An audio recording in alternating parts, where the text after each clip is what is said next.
All right. Well, welcome, one and all.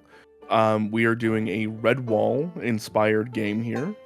We have a eclectic group of would-be heroes and a kind of odd rule set. We've broken the 5e normal character building process. We've gone with sidekicks and some specialty like species that I've made up just for the setting itself. Do we have the rights to Redwall? No. So really, really pretty please, Penguin Random House, don't unnuke me. I love you so much. I do this out of love. I don't think you're gonna notice little old us, but in case you do, pretty please with sugar and sprinkles on top, don't hurt me.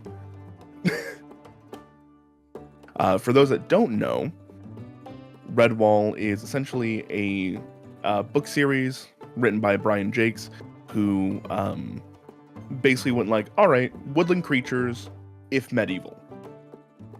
That's the whole thing. They're anthropomorphic little critters.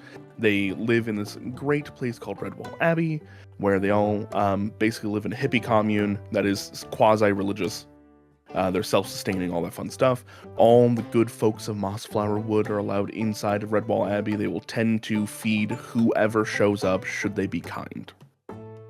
And as the world normally is, they regularly get shit on by random vermin because no nice things can stand. Regularly, the story of Redwall in the Redwall series is basically them, they get attacked, something bad happens to them, and then them going like, oh, we didn't want to have to go punch you in the face, but now we have to go punch you in the face. And now we're sad about it. If you have not read Redwall or seen the two seasons of the Redwall show, which is bad in the best way ever, I highly recommend it. So, it is campy. It is very much geared towards kids and stuff like that. That being said, we're all adults here. We may be liable to swear and the such. I'm not perfect by any means. In fact, I was practicing voices on the way home from work and definitely swore like a sailor. I was like, oh, no, I'm not allowed to do that. So I apologize in advance. We will try to do our best, but no guarantees. And with that, before we do character introductions, I do want to go around and say hello to all of our players here today. So I'm going to go around the table here, starting with big man up top. Hi, Cody. Hello, I'm Cody. I don't know what else to say. This is the point in time where like, oh, I have X experience in games or Redwall, and if I have any cool social media stuff, you can follow me there, or you can just be like, you know what, dude, I'm really excited. Perfect. Very new to D&D, in the middle of my first campaign, 8 sessions in right now, no experience with Redwall, and no social media really, or not active. You were the best one for me to pick first. Oh yeah, 100%. All right. Familiar face around the channel, Peyton, also known as Dawn. Yes, I'm Peyton, otherwise known as Dawn. I'm so excited for this, like, stupidly excited, so I'll try to rein it in. But obviously, I have been playing a lot with this channel. I've normally been a forever DM, so I'm just delighted whenever I can flex my brain in a different way. Beautiful. Thank you very much for returning. Michael. Oh, me! Yeah, I would love to. Hi, my name is Mikey. I've done a couple of games with the Dunderheads now, and Miss Dawn over there. I am an expert in the world of dungeons and things. I kid. You can find me Cleric Games, Dungeon Master Workshop. Big fan of D&D and all things, tabletop styled, and yeah, I guess that's me. Beautiful. New face around here, MK. Hi, I'm MK. My pronouns are they, she. I am usually a forever DM. So this is really exciting. I love to play. Go follow Cleric Games. I'm also a part of them. And I don't think none of my social media is really active, but I'm super excited to be here. Yeah. Hell yeah. And last but not least, Sam. I have no active social media. No D&D experience, none whatsoever, besides the little that I have. I was about to say, you've played a couple of one-shots with us. No, you saw me hesitate because I was about to start cursing immediately. Hell yeah, this is gonna go great. We're gonna be Yeah, all right. so Let's go. solid, I wasn't dude. the first one. Oh yeah, man. You know what? Slap my own wrist there. Jeez Louise. All right. Well. Hey, really quick before we get into it, thank you very much for watching. If you could, the YouTube gods demand that I say this. Please like, subscribe, leave a comment, all that fun stuff down below. And if you want to watch this live, go and follow us over at Twitch. And we might have a few different platforms coming out soon, like Moonbeam. Still setting those up. So keep your eye out. If you want to come play some games with us, we do community games over on the Discord server. So also go check out the Discord server down below. Thank you so much, and back to the game. I have a bit of an opening monologue that actually has nothing to do with you guys quite yet. So, I'm going to go ahead and go through that, set the tone and everything that is going on, and then we'll pick back up with you guys here in a moment.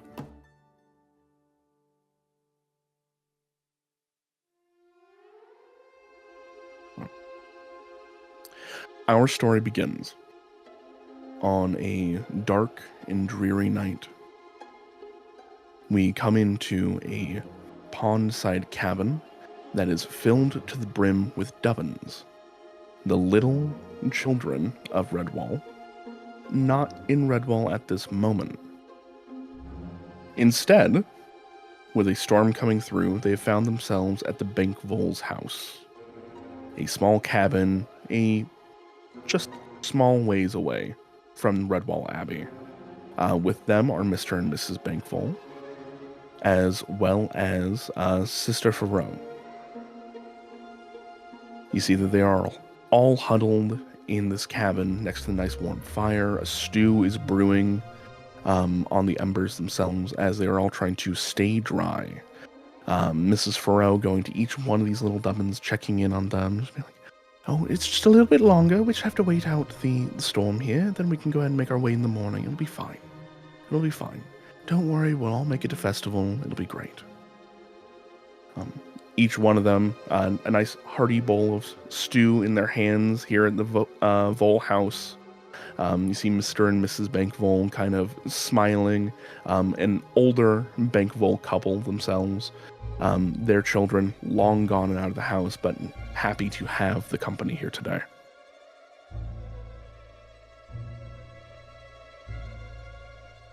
As the night grows on and the Dubbins start to kind of yawn and wane, getting ready to sleep the night away, there's a knocking on the door. Mr. and Mrs. Bankvol look a little confused. And then you see Mrs. Faroe, who's like, would you like me to answer it? Please. As she walks over, smiling, ready to greet whoever may need a spot of respite for the night, they open the door. They see a wicked, smiling white fox. And just behind them, a massive wolverine. Can we come in, please? Says the fox, as the wolverine does not wait for an answer and starts to enter on in. The last thing we see from this scene is Mrs. Faroe putting her hands up as a massive claw descends down with a sickening break and a crack of spine.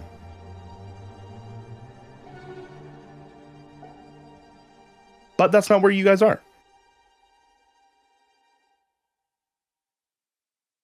Instead, you guys are at Redwall Abbey.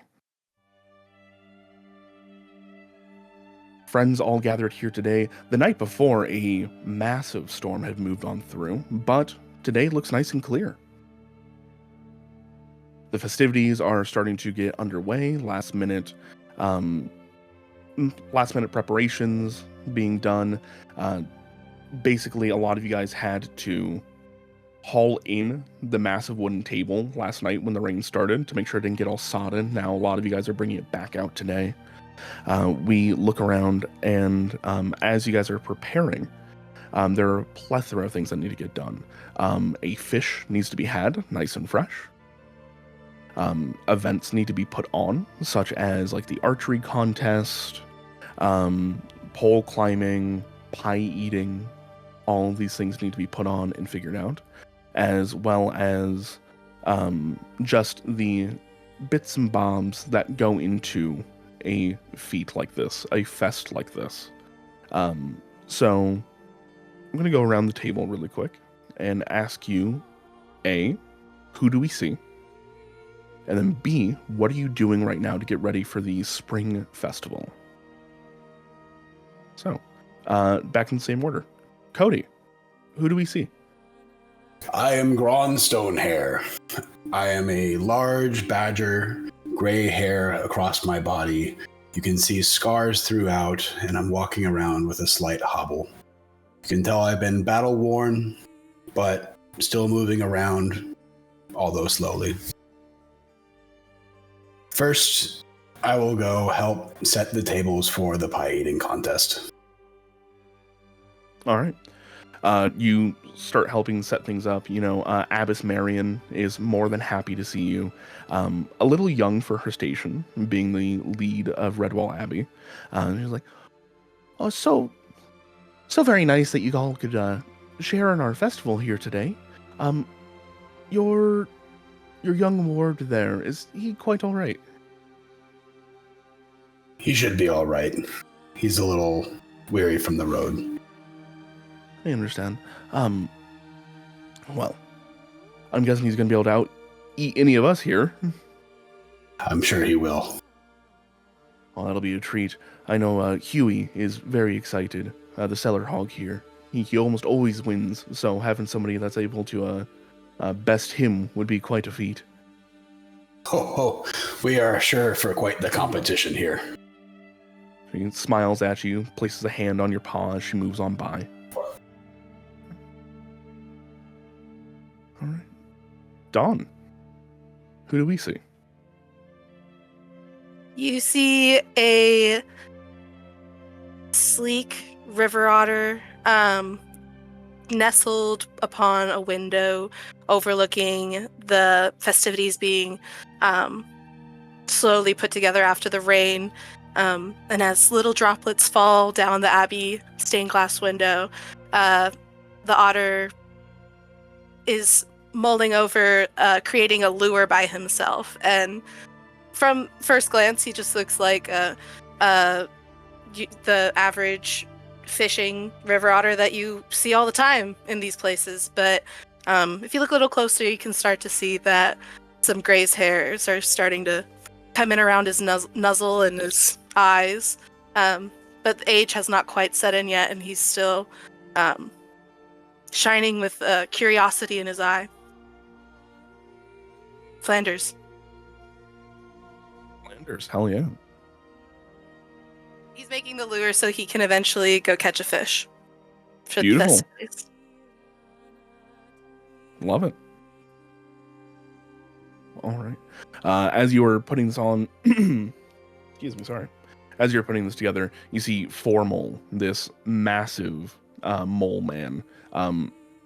Normally the largest creature at Redstone Abbey at any point in time, but with the two badgers here today, looks a little bit smaller in comparison. He walks up by like, hello there, sir. What can I do for you? You're looking like you're making a lure there. You ever thought about using stone? Something bright, reflective. You see, matey, I've been doing this for a while now. A while. I've seen all kinds of lures, you see. And in this area...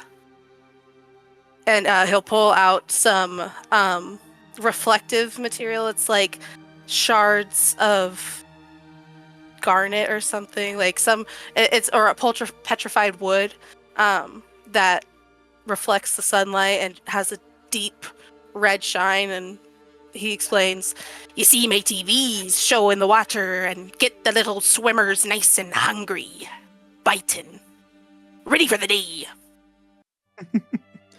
You'll see he smiles and his eyes kind of like sink into these velvety cheeks, tiny little beady eyes, as he kind of like chuckles to himself, and he'll reach into a pocket and pull out what looks to be like a pumice stone. It's almost porous. He goes, well, I've always wondered what would happen if you use one of these. It's one of the rare floating stones. So, if it takes your fancy there, sir. A fisherman could always use a good lure or a little bobber to keep things alert. A nice little sign that the fishers be biting. And he'll go and hand that off to you. Be like, best of luck there. We're all quite hungry. I intend to keep our bellies full of fish tonight. Amazing. All right. And Mikey. Yes, I'll be playing Hubert Meadows, aka Huey, the young mouse. So humble and sweet mouse, and I love Huey. His parents are gardeners. So you kind of pull in on this young mouse who's tending to flowers. Just as Huey's kind of given a basket to bring to this festival to start sort of passing flowers out. Huey's biggest interest is kind of in the archery that's being set up. But he knows he's there to help in any way that he can, as sort of off toward the people setting up, and is just with a basket of flowers ready to do what needs to be done. Your mom and dad, kind of two church mice that live here in the Abbey walls with you, getting things put together. Your mom hands you like a giant bundle of strawberries and goes like, it could be a deer. Go ahead and give that to Friar Haggle down in the kitchens there, sweetheart. The berries. Yes, Mom. Yeah. Anything else?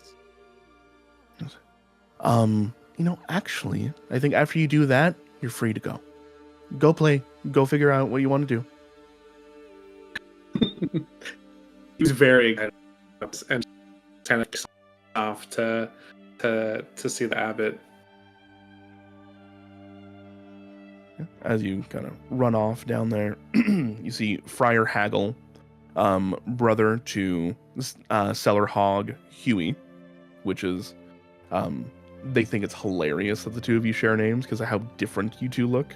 Huey is this fat, jolly hedgehog who works down in the cellars, right? He's constantly, frankly, half drunk as he works in the cellars, constantly tasting. And his brother is so high-strung Haggle for a hedgehog. So as you come through, you see he's in the politest way he can, yelling at people, basically saying, "Get out." It's like, oh, you're just gonna leave that there, eh? You think that's where that pot and kettle go, do you? Do you? Oh, that is just wonderful, wonderful. Well, if you could go and, yep, set it down. Wonderful, thank you so much. And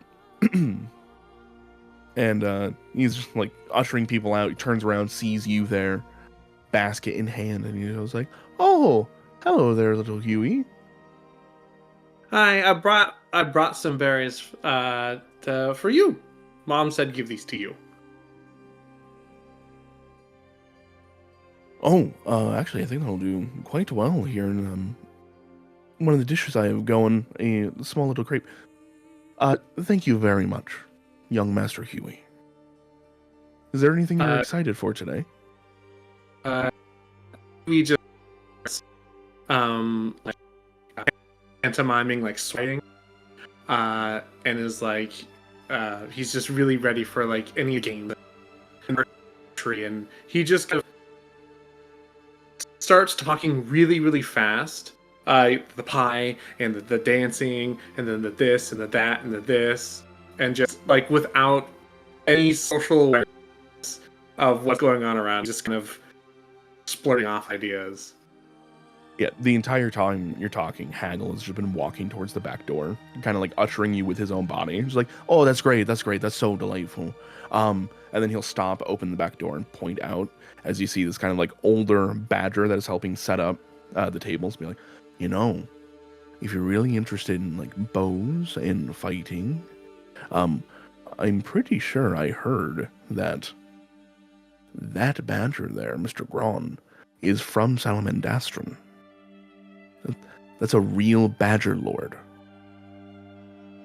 No way. Thank you. And goodbye. And you turn just of stuff towards Mr. Gron. As you turn around and start running, he's just, oh, thank lords. As he turns around and starts working on his stuff. As you run up and go, haggle, Mr. Gron. We won't turn over to MK. What are you doing, MK? You see a brown hair who has a bugle and a short sword crossed on their back. And they are currently kind of freaking out a little bit, very nervous energy, checking their pocket watch that's brass and very ornate and pretty. And they're, oh, goodness, it's almost time. And so they kind of bring out the bugle and try to kind of tune it just in case they need a little soundtrack, you know? In case there is any need for, you know, fanfare or anything, just in case is the motto that Ash Kettle goes by. I'm Ash Kettle, Octavo. But my friends call me Kettle. So, yeah. Hell yeah. As you're starting to put that together, you do see a small mouse kind of scurry right on by you, as they have zeroed in on the large badger that is hanging out here inside of the Redwall Abbey. Though you hear a few people starting to like kind of giggle and seeing how excited he is, and eventually, looking at my NPC names here really quick, apologies. A visiting otter named Skipper will kind of walk up to you and be like, "Oi, excuse me there, Morm. Are you getting ready to play a bit there?" Well, I was thinking that I could, but if there's no need, I could obviously put it away. It's just... Give us a tune! Give us a tune! It's been a long time since I've been able to hear something so beautiful from the mountains of Sallymans. Oh, I mean, okay, you see, if a rabbit or if a hare could blush, they definitely are blushing. They're not used to this many people around. They're used to very orderly things, and they kind of check their pocket watch and all right, and then kind of a little squeak, a little okay. You got it? And I go into a traditional hare tune. whatever that might be. And I just kind of get lost in the music. And once I finish, I kind of, and I remember where I am, and I'm like, jolly good. You see, as you begin to play your bugle, right, a small host of otters actually show up, and they start to smack their tongues. Jeez Louise, sorry. Smack their tails. I was trying to say rudders and tails at the same time. They start to smack their tails, horribly offbeat. They think they're helping so much. They're so excited for this, but they are also so not musically inclined. Oh, yes, more, as they're just continually like cajoling you into like more and more playing. All right. And last, but certainly not least, Sam. You see a young badger full of energy just running around, hanging stuff up, setting random things around different tables. Sagus is his name, and he's just helping out however he can. Beautiful. A bustle of energy going off around you as you're starting to set some stuff up. There is just the few dubbins that did not go on last night's trip are all over you. There are a ton of small, essentially toddlers, just running around you in between your legs as you're moving stuff around. They think you're the coolest thing ever. You've become their new jungle gym as they're just climbing on top of you. They're just like, oh my god, look how big his claws are! He could like hold my entire face, as they're grabbing it and like. So do you think that you're gonna be, you're gonna like, be like a lord of, the mountain? I don't know, maybe one day, kiddo. One day? Like how many days? Say at least 5. 5? That's so At least. long. Yeah. That's so much time. Like, so... Start counting down on their own fingers. Like, so, if you get that in 5 days, can I come visit? Sure. Mom! They said I could visit! They just run off. I'm going to be a hare! This is a tiny little mouse, church mouse child. It's like, but I'm going to be a hare, I'm going to be part of the army! They run on by. Longbow! Ooh! As they're doing their best rendition of Eulalia.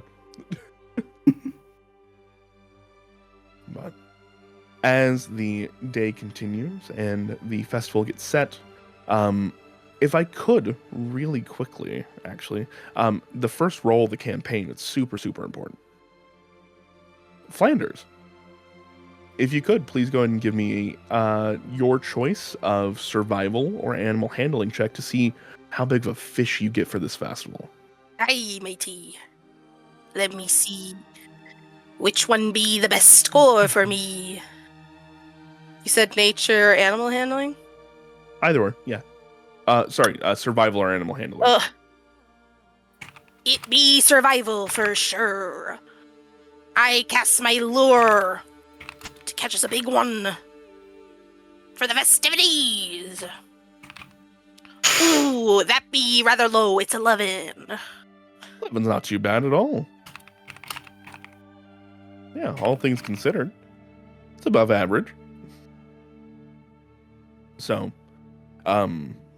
basically you sit out there for quite a while, and as the kind of early morning turns into the afternoon, your lure out there, you eventually feel a tug and a bite as something very large has just grabbed onto the other end here. You start the good old tug-of-war between the fisherman and the fish itself. You eventually manage to drag up this giant carp. Carp being full of Me favorite spikes. part. See. Carp full of spikes. Not all of it is actually edible, but the just sheer size of it, you will feed everybody just fine. Thank goodness we only got 2 big mouths to feed. See. As you're coming back in with your massive haul, getting down to the kitchen there, you see Haggle and Abbess Marion speaking with one another in actually a fairly quiet confidence. They kind of look up to you. Go ahead. Ignoring the social cues, he just slams the carp upon the cooking table and goes, "Ahoy! Dinner be fresh from the river!"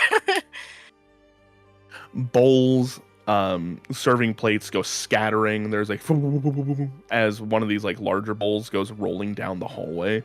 As Haggle turns around, immediately forgetting about what they were talking about, and goes, "What have I told you about throwing unprocessed fish onto my workstation?" As he's just starting to freak out. He's getting rags out, starts cleaning things, Oh, throwing come on the now. carp It just around. be a fish. You got it in the... Yeah, its guts are still inside. It's in the meadow cream. I don't know words like that. Basically cleaning up as best he can, and then Abbess Marion, taking a brief moment to hide a laugh and a snicker, kind of pulls you aside. Oh, sister, what's got your face looking like that? You wouldn't have happened to see any of the Dubbins around today, would you? I feel as though Miss Farrow got caught up last night in the storm. I assumed they'd be back by now. It's past noon. The Vole's house isn't too far away. I admit, dear sister, I had a rather long night. The storm was calling to me, but I stood within the monastery, to the abbey, to weather and to not answer the call of fishing, and also to keep an eye out for them Dubbins. And I'm sorry, miss, they ain't around here. Worried that they'd be gone for so long. I know it's festival day, and I know we're supposed to be having a big old meal here, but I think a quick trip over to the Vole's house and back wouldn't be too out of order. I'm sure this roasting will take a little bit of time. Would you mind too terribly if I sent you with a few other people to go check on Mr. and Mrs. Vole's house? Sister, don't even worry about gathering other folk to accompany me. I will find critters at this festival to accompany me. I will find them Dubbins, and the Voles have a really good fishing spot out there. So I'm happy to go take a look. I'll have this fish gutted in 2 seconds, and I'll be on my way. Well, thank you very much. You got any other advice for me? As he starts to gut the fish on the table. You got any other advice about this journey? Thank you, Sam, for this up. For the journey. Well, it's not too far away. It's the fishing spot itself is just a little ways up the road. I would say that be aware for washout. Oh, our stream setup's gonna be all messed up now because MK left. You gotta go fix that no! buster. Welcome What back. happened, MK? Are you okay, sweet? Okay. Oh, we can't hear you, Coolio. my dear. Muted. Okay. My thumbs camera up. turned off. You're all good. All right. We did have rains last night, so maybe just be a little worried about washout in the road. But besides that, it's a beautiful day. And maybe they just got caught up in picking some flowers for us on the way back. And no recent signs of any varmints about Oh, the heaven, area. no. That's not for Very quite good. some time. Very good. I'll Well, keep an eye out. I leave it in your capable paws. Thank you very much. He'll finish gutting the fish and gesture to the ornery. I can't remember the person's name. Haggle, and be like, "The rest is for you, Sonny." Har har har. And You see, he'll leave. he looks over some glasses at you, kind of glowering a little bit as he's now elbow deep in carp. Just like, oh, really? What a surprise. Do the catching, you do the making it taste good. And yeah, he will confidently leave the kitchen area and gander upon the crowds working on the festival and start to hone in on unfortunate victims to join him on this journey. What a sentence. Yeah, they, at the very moment, they're all basically just around the table, the main wooden table they leave out for festivals itself. You see that there is a kind of older badger gentleman that you may or may not have met yet. A hare playing a bugle next to all of your otter friends that are just keeping in time so well. A shorter, well, actually, you're from the Abbey. You know Huey. Little Huey here is just badgering the badger about all things combat and war. As all the Dublins are just climbing on top of a younger badger who is just basically roughhousing with him at this point.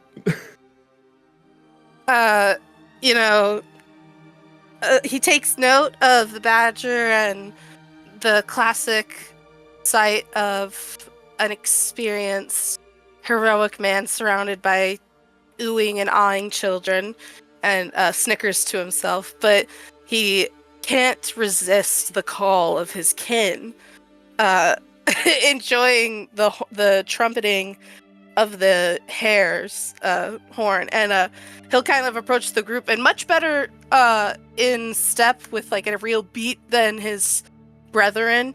He'll start going, "I be the son of a drunken sailor. I be the son of a drunken sailor. I be the son of a drunken sailor, and I think you are too." And like get his kin to like kind of join in on this chant with him.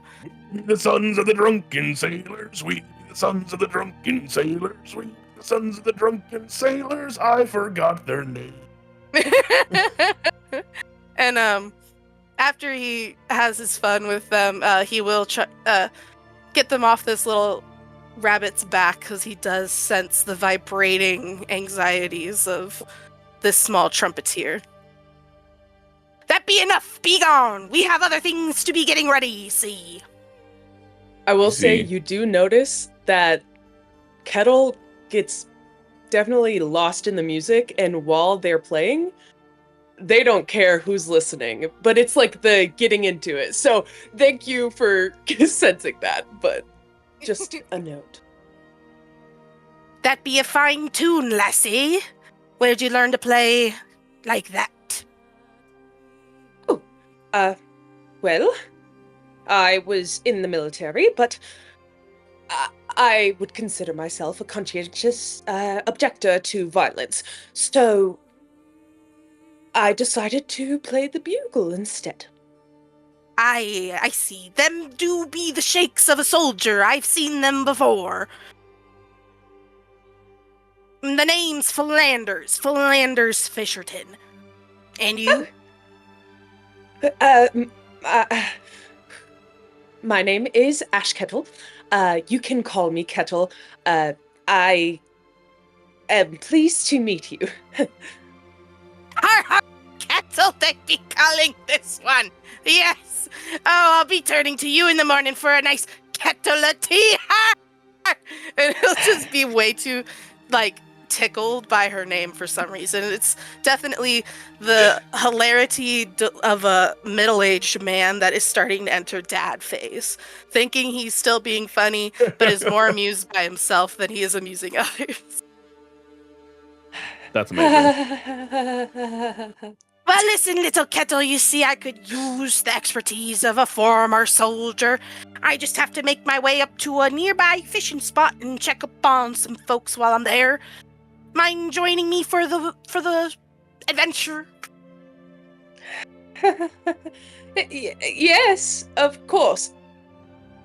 Tut tut, cheerio, all that. Excellent. And- I'll be thinking of some more lyrics to that song you be tooting while we're on our way. I like slowly back away. You betcha.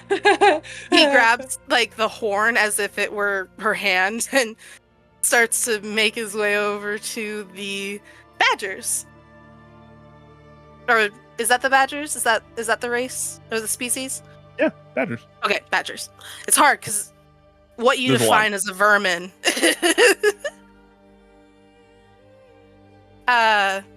So the badgers are being harassed by Huey or a bunch of toddlers. Was that correct? So Huey, correct me if I'm wrong, is closer to young adult than anything. He's like late teens equivalent for mouse folk. Dubbins are straight up toddlers. So the younger badger has a bunch of dubbins on him, while Huey is talking to the older one. Well, I know the conversation of two soldiers if I ever seen one. In fact, I just spoke to one and, well, now I know exactly how all of them be speaking. And these two, and he puts one hand on the tiny little, young adult mouse and the badger, like, just kind of disproportionately. And I know the face of men who are taking things too seriously and need real bona fide adventure. Huey, I immediately noticed you as I'm like, Flanders! Oh my god! I was just telling my new friend here, did you know that archery has been around for thousands of years, and that when you pull the string, the thing goes like this? And wait, did you say adventure? Archery certainly has been around a long time, son, but it's only my clan that came up with doing it with your feet instead of your hands. To say too, as Flanders approaches and puts a hand on a sigh of relief and kind of letting down the shoulder, like, I'm glad there's somebody else here to join this conversation. Adventure I've sounds just been great. yapping the whole time. Wherever else we can go right now. Don't worry, friend. I will keep this wee one occupied aplenty. We have many regiments to practice on our way to the fishing spot. He'll kind of get down. I thought you next to said Huey's adventure, Flanders. I and fishing be the greatest adventure of all, Sonny. Oh, okay. I agree. I like fish. And I might have heard from the sister, you see, that perhaps some people need some helpings. Oh, you say It's help. in- Let's go. What are we waiting for? It's in that moment as well that Huey's demeanor of like this goofy child kind of switches into a more serious tone, and just kind of stops yapping and just hello. Don't worry and about we'll just it. follow. Say at the sound of somebody needing help, I go going to grab for the shield that I have and start perking up. Well, then don't we have a mighty fine adventuring group? And you, he'll tap the older badger and make sure to bring your kin along with us. He might need some rescuing from that pile of ramscallions upon him. As he gestures to the armada of children. See, I'll shout, "Hey, nephew, come on, we're going for an adventure."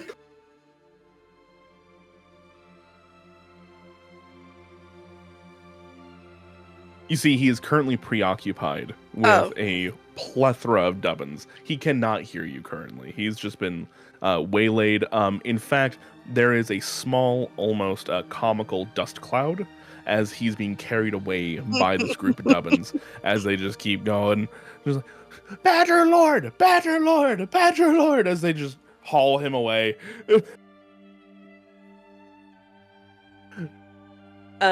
As the group seems to be gathering, Ash Kettle kind of checks their watch. All right. And then goes up to the lovely group of people and says, well, we better get going now, because if we don't get going soon, then we're going to be late for the feast, and I just cannot. Oh, I cannot be late. Not again. See, on that note, I'm going to walk over to the dust cloud and try to can you remind me your name again? Sagus. Sagus. I'm going to go over and try to lift Sagus above the toddlers and try to get him out of there. All right. You see, there's a cacophony of groaning as like, oh, he gets like picked up in a way, and it's like, but wait, he said that we were gonna get weapons and shields and axes, and we were gonna go on patrol. What are you off promising these kids? If I become the Badger Lord within 5 days. Fair enough. Mm-hmm.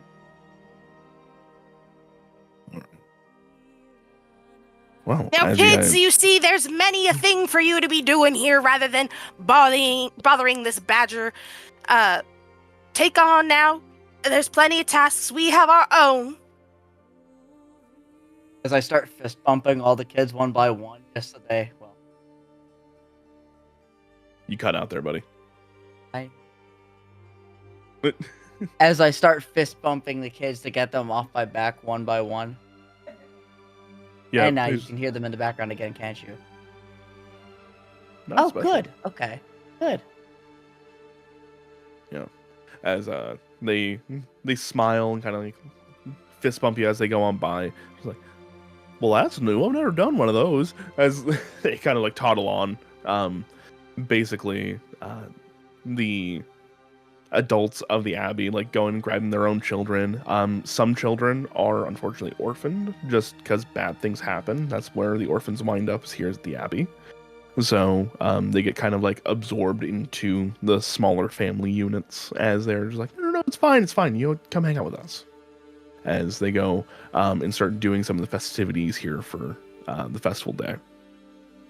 But with that, the party has been gathered. You guys have a thing to go do.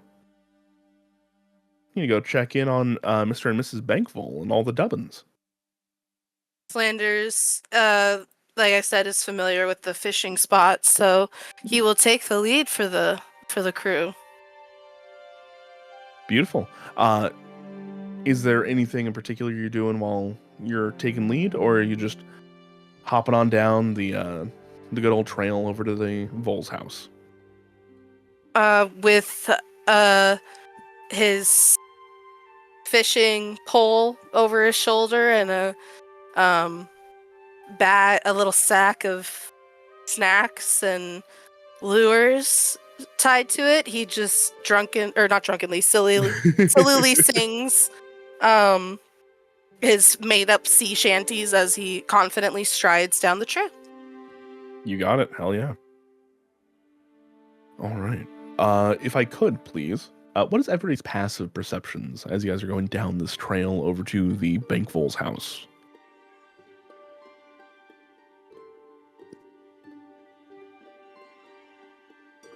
Mine's 13. 13. MK, if you haven't already, go and try and reload the Foundry thing. I turned the setting off, so you should be able to get to your UI again. Grazie. Repeat what you said once more before. If you guys haven't, go ahead and reload your Foundries. I turned the UI hiding mod thing off, so you guys can get to your sheets and all that kind of stuff. I didn't have an issue with it at all. It never was offered. There was chaos earlier. Yeah. Oh, good. Where would passive perception be on this? If it's not auto-calculating, it is just 10 plus your perception skill. 12. 12, beautiful. 14. 17. 14, 17. 10. 10, sounds about right.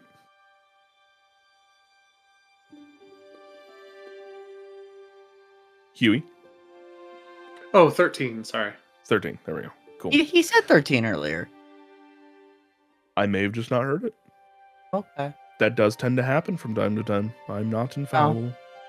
It's okay. A lot of people ignore me when I keep talking. You know, my mom says sometimes I shouldn't talk so much, but then, you know, and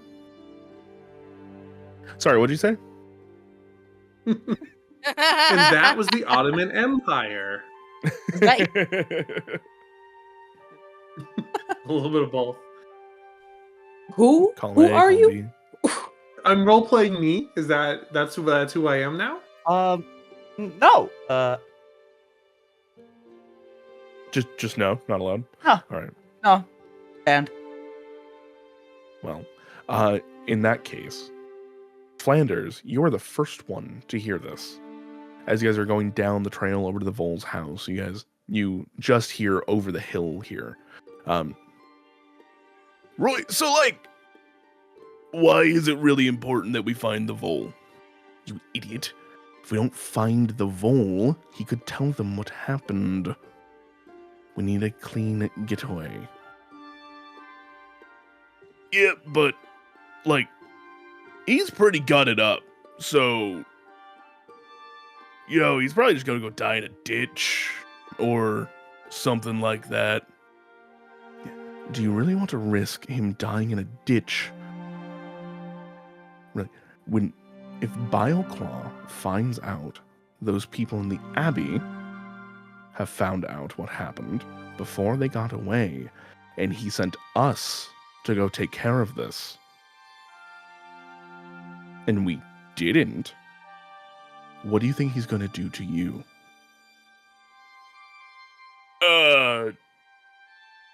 Probably not great thing. He's going to break your back, is what he's going to do. Tear you limb from limb and then eat you, because that's what he does.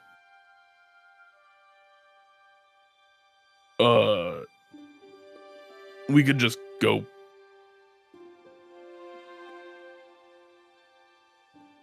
But aren't we gonna miss the boat if we don't go back now?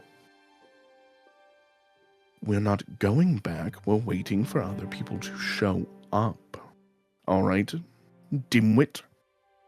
As they're talking, Flanders, you at first started hearing this, but then eventually, Ash Kettle, you also pick up on this. As you hear the word dimwit. As these voices are getting closer and closer. Flanders will subtly put instead of just covering Huey's mouth, he'll put a bun kind of force a bun in his mouth, like a little pastry, and be like, shh. Yeah, so ash is a really good word.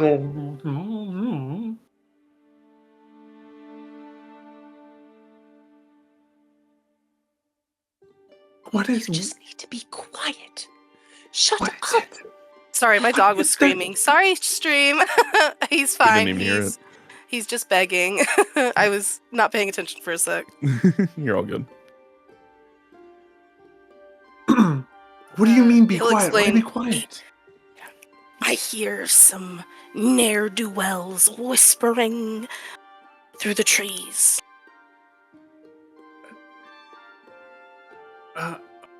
I'll put the bun back in my mouth. And as he points this out, everybody can now hear. You really want to be on the bad side of somebody called Bileclaw? No. You're called No Ear. Think about the dichotomy there. Would Right. Flanders recognize the name Bileclaw at all? Like, is there any kind of clan connection, I would know about this. For Flanders, no, but I would say for the Badgers, if they would like to make me a history check, they can. Ooh. But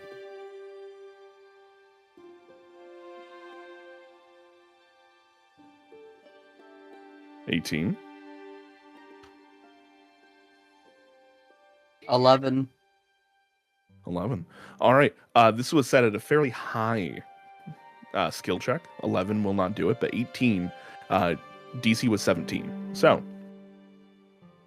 as you tune in on this, the name Bioclaw, and you stop and you think about it. You have not had to deal with Bioclaw, but you know your brother has. There's a brief skirmish up north, up in the mountains of north, before you guys came down to Salmandastron. He's supposedly this massive wolverine. He's bigger than badgers. He intentionally puts his claws inside of like the dead and lets them fester. That way, when he attacks people later on, they become poisoned. He also is and will eat anything. It doesn't need to be cooked. It doesn't matter if it were beast folk or if it was something else. He'll eat it. He doesn't care. I missed what species Bioclaw was. Wolverine. Wolverine. Ooh! My brother's had a run-in with this Bioclaw before, but these guys are not up to any good. We need to go in and see what they're up to. And it sounds like The Dubbins. it sounds like they know the whereabouts of someone injured, so I say we take them on head on and demand they tell us what's transpired. I mean, we're going to be late, but I guess we could try. I try we must. No, wait.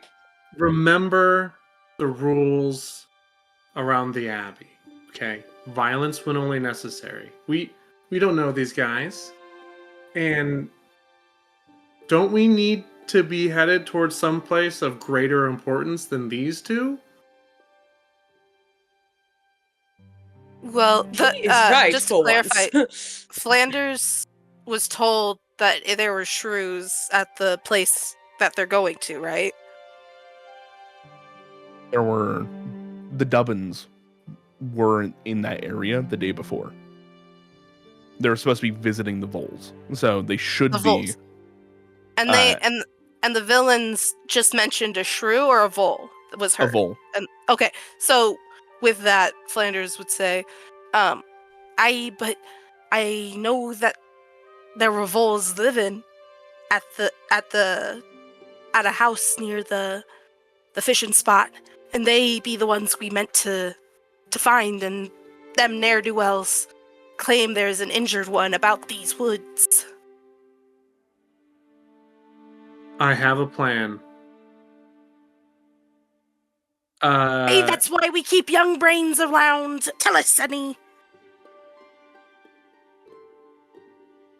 Here's the plan. I'm gonna step out, and if they're truly ne'er-do-wells, come save me. That's a brave move for such a small lad.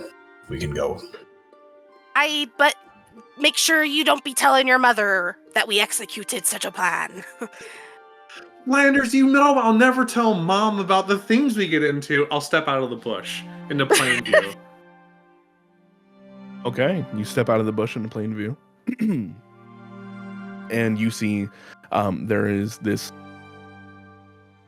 massive rat, taller than you by half, with his fat, portly belly. He has this wicked scimitar on his side, as well as a bandolier of daggers, and he's the one talking.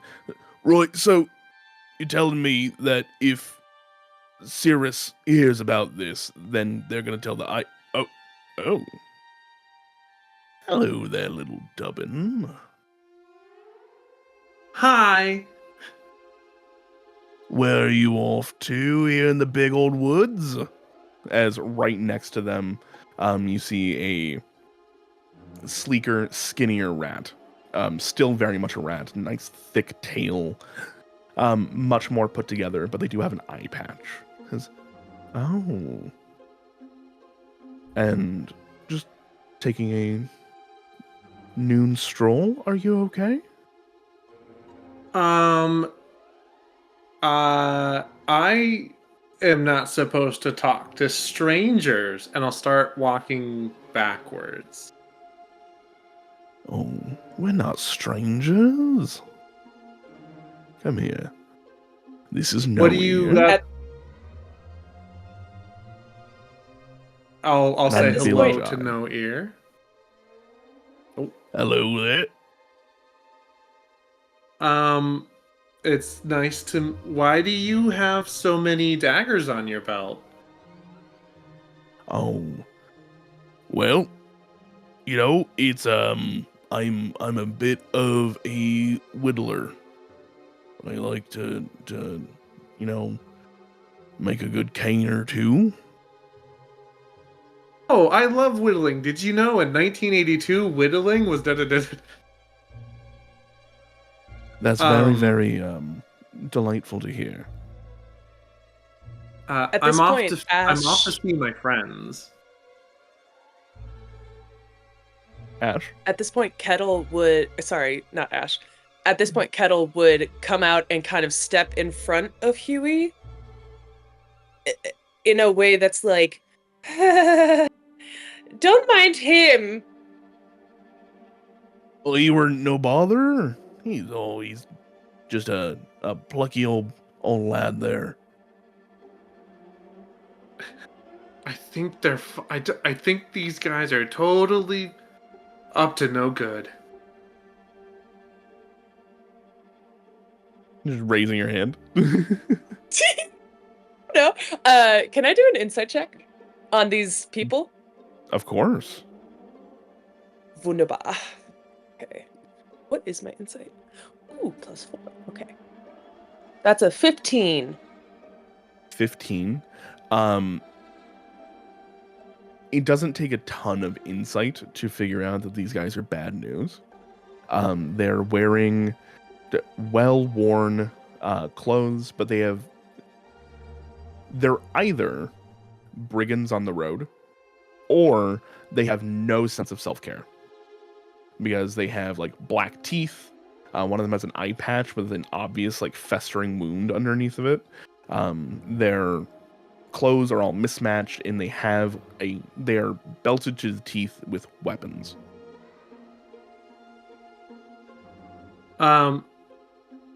Is there any visible blood on their clothes? There wouldn't be. Okay. Kettle would check the watch, the pocket watch, and go, "Huey, I think it is time to leave," and like back up, Oh, try I to don't think Homer that. Simpson into the bush. Hey. Come here. At this point, I'm gonna pop out of the bush and say, "What is your business here right now? Why are you bothering them?" I feel like we should coordinate the three of us come out to Yeah. strong arm them. Mm-hmm. Come out, shield in hand, sword out, very Same here.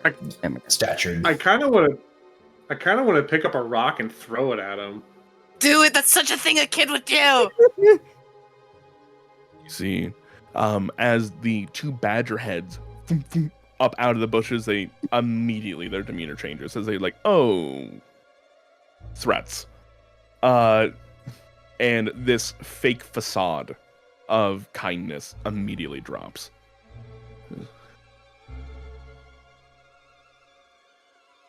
Our business?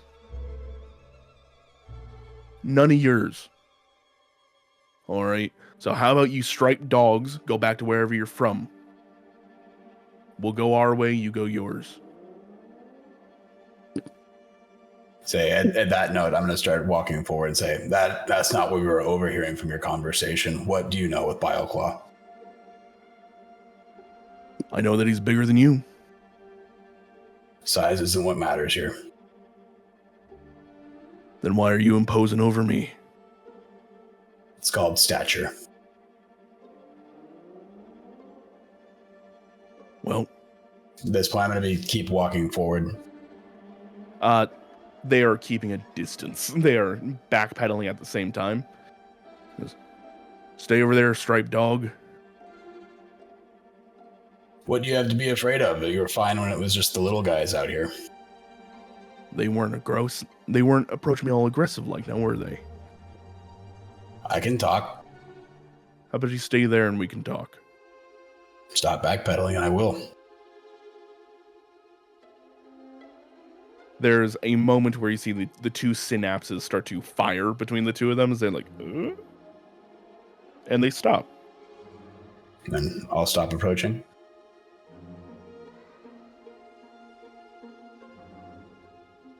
So what do you want to know about Bileclaw? What business do you have with him? He's up to no good. If you're associated with him, you're also up to no good. Up to no good.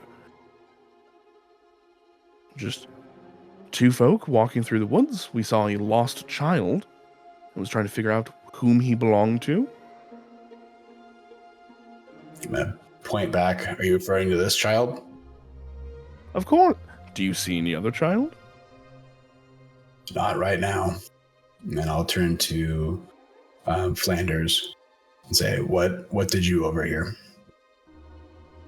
With since his class allows him to dual wield his swords in hand, he'll menacingly accost the ne'er-do-wells. I heard ye be talking about some what was the species again? I keep wanting to say shrew. Mr. and Mrs. Vole. Vole, thank you. I keep wanting to say shrew.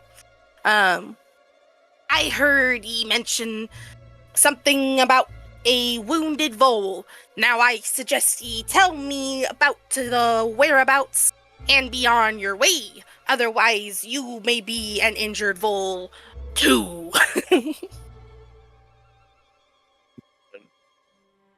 Yeah, here's what we're gonna do. Flanders, if you can go and give me an intimidation check at advantage because of the hulking badger that has been walking towards them. We'll happily do that. Oh, I did it with disadvantage. That doesn't count. That doesn't count. We'll take the natural one. No, we'll take the take the 13. But I rolled it at disadvantage. Still rolled 2 dice, dude. Oh, So right, it'd still I'm be stupid. a 13. Yeah. I'm stupid. Yeah, it's 13 because I have no bonuses. Okay. You see, they kind of like look at each other and just. All right. Well, listen. I'm not a stupid rat. I know when I'm outnumbered. You smell And like I a know stupid when rat. You can smell their intelligence. I kind of, from the back, go, yeah. I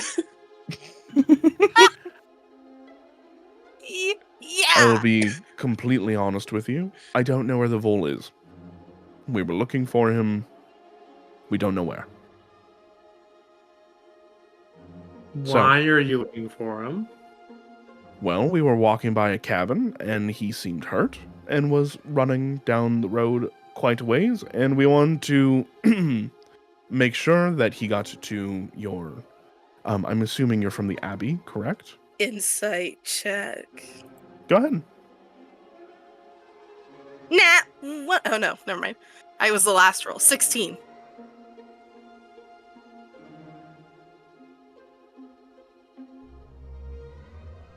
Oh, he's lying through his teeth? There's, like, you can hear his foot I might tapping. look like I'm a young river otter, you see, but I've got some years under my belt, and I know a yeller belly when I see one. I meant it when I said I didn't know where he was. And you meant it when you knew that he was hurt. Yes, that is also true. If it makes you feel any better, we didn't do it. He's somewhere in these woods, and if you care about him, leave us alone and go find him.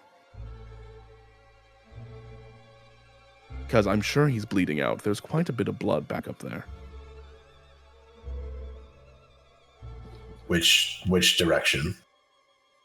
The way we were walking is somewhere in these woods. I legitimately don't know. If you didn't attack them, who did? You know. And if he was hurt and you just happened upon his wounded state, why would he not seek your help? He was in a bit of a crazed state. Seemed as though something terrible had happened up there. Wait a minute. We overheard their conversation. Didn't they clearly say that they were trying to find him to cover up loose ends? Yeah, 100%. Yeah. Oh yeah. Then no, I'll just confront them. We literally heard ye conversation. You should learn to whisper in these woods, son. Yeah.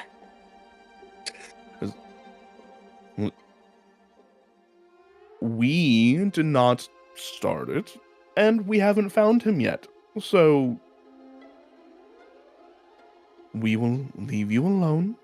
Go find your friend and let bygones be bygones. No harm, no foul. The Flanders will look at the older badger and go, I got enough fishing line, you see, to tie them up.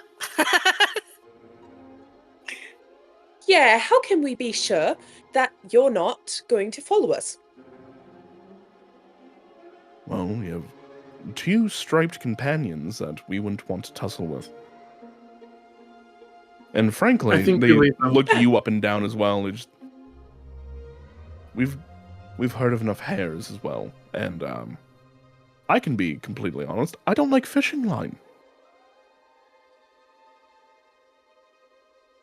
Then I say this one time we all separate here, but should we run into you in these woods again, be prepared for a scuffle. Most Yeah. generous of you. They will bow. We will stay right here as you go. Flanders will give Huey a good pat on the shoulder and be like, remember the Abbey, right, kiddo? I will not raise my blade in anger, but I will raise it without hesitation to shield the innocent. No shadow will pass while I yet stand. We should probably hurry and find them. I'm gonna also start turning around, visibly fuming, saying, there's more important things right now. We need to find that bowl before it's too late. Flanders will tell Kettle, keep an eye on the rear now. Right. I mean, my eyes aren't Trumpet as should good as anything some. come. All right. And then I guess Flanders, without... Actually, could I just do one survival check, kind of in this area before I leave, to see if I could, notice any sign of the vole struggling through here? Please, go ahead. Cool. If anybody else is trained in survival, they can go ahead and give you advantage. Ooh, anyone? I think it's just me. Hang on, I'm proficient in it. You're really proficient? good luck. Awesome. Yeah. Oh, so, okay, advantage then? Yeah. You have Sick. people helping you. Here's a quick question. Aren't what up? I Gron's nephew? Yes. So my dad fought. Okay. Yeah. Okay. I'm shocked I didn't know about that then. He's a liar. He didn't tell me everything. I didn't You see just him much as a forgot. You child. didn't roll high enough to recall the information. Yeah. Mhm. Badgers are fairly stoic, especially badger lords. They don't talk about every little fight they had because they've had a lot. I got a All 19. 19, hell yeah. They were fairly honest, as they probably hadn't even come up across the trail, but you have. You notice, oh, little puppers. This is I an want it. 18-year-old Chihuahua. So take a good look. That is remarkably calm for a Chihuahua. It's when you're that old, what is there to be upset about? That's fair. Everything. Can't argue with that. Still a No. Chihuahua. You take a few moments and start to look through the underbrush here, and you pick up on a blood trail fairly quickly. You track it down, and you find in a hollow of a tree there is Mr. Bankvol. He is unconscious and holding onto his side as he is laying in a pool of blood. I know him, right? Like we have history as. Oh yeah, he's yeah. friends of the Abbey. Keeping as cool as any captain would.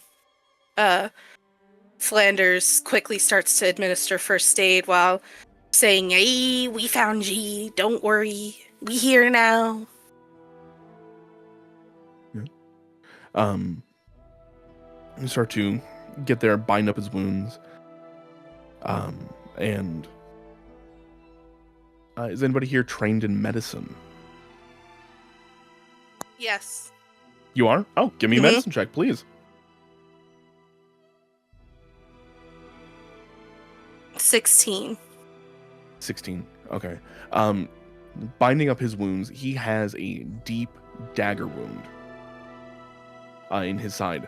This is not the blunt force trauma of something or someone called Bileclaw. There's obviously another assailant at the Vol household that you can assume, other than just Bileclaw and his band. So as you start to patch him together, be able to take fresh cloths out of your guys' packs, get him all figured out.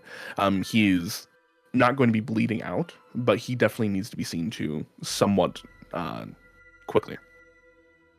While he's bandaging him up, he'll also just be like, "Now take it easy, and as much as you can, I need you to tell me what's happened. What's happened to you and the Dubbins?" His eyes kind of flitter open, half conscious now as he's, "Oh, we're horrible.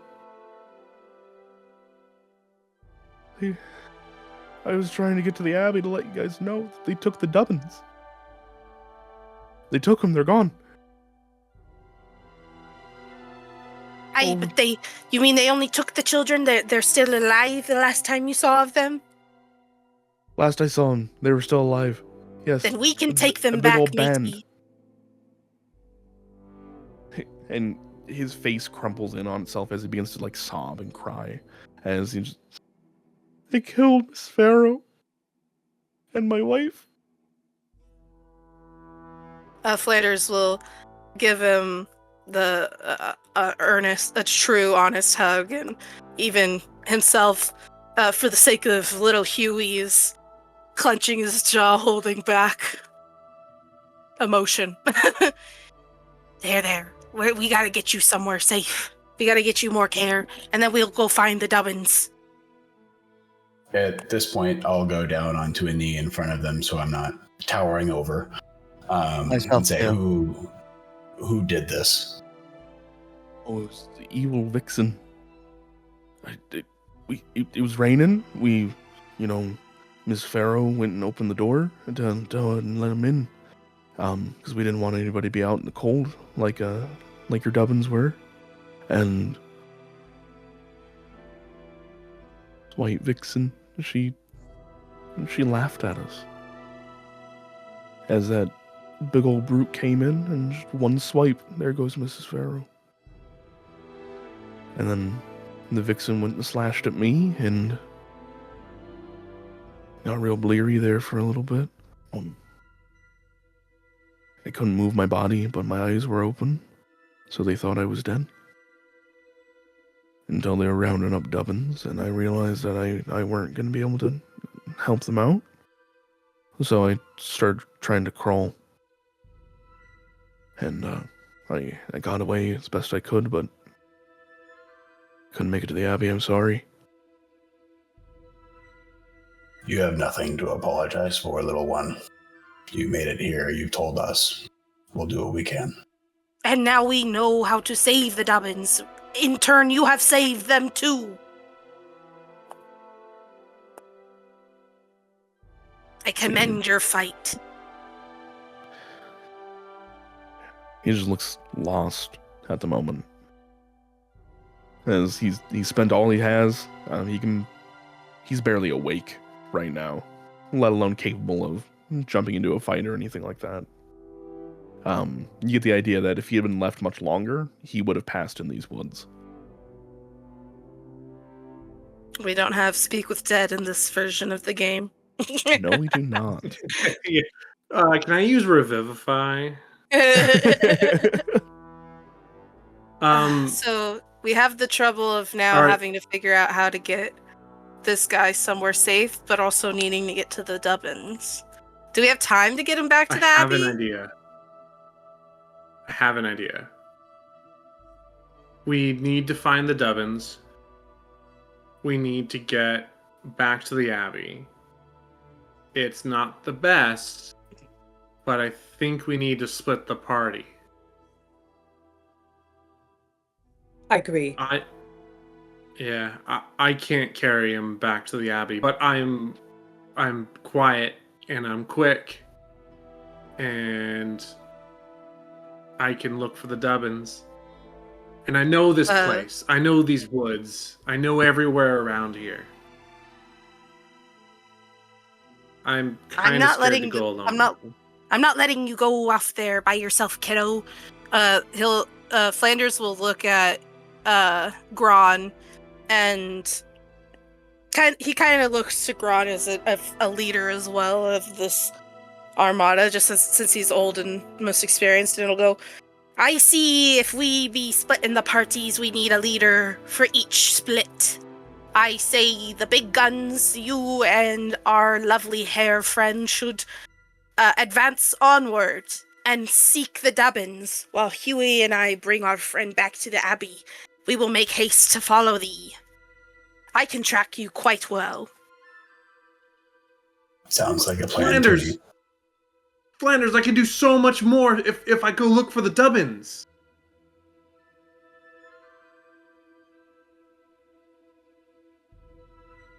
Perhaps I leave it up to our Kettle friend, as I did volunteer her for the other party. Kettle, will you come with me to escort our friend back to safety, or go with the Badgers to save the Dubbins from certain peril? I mean, I am quite stealthy, but if need be, I will do whatever it takes. I can be wherever. Above table, which one of you has the best survival It's bonus? like +2. I have a +1 in my survival. And it sounds like you will be the scout for the Badgers. Or, I mean, how good are your survivals for the Badgers? 2? +0.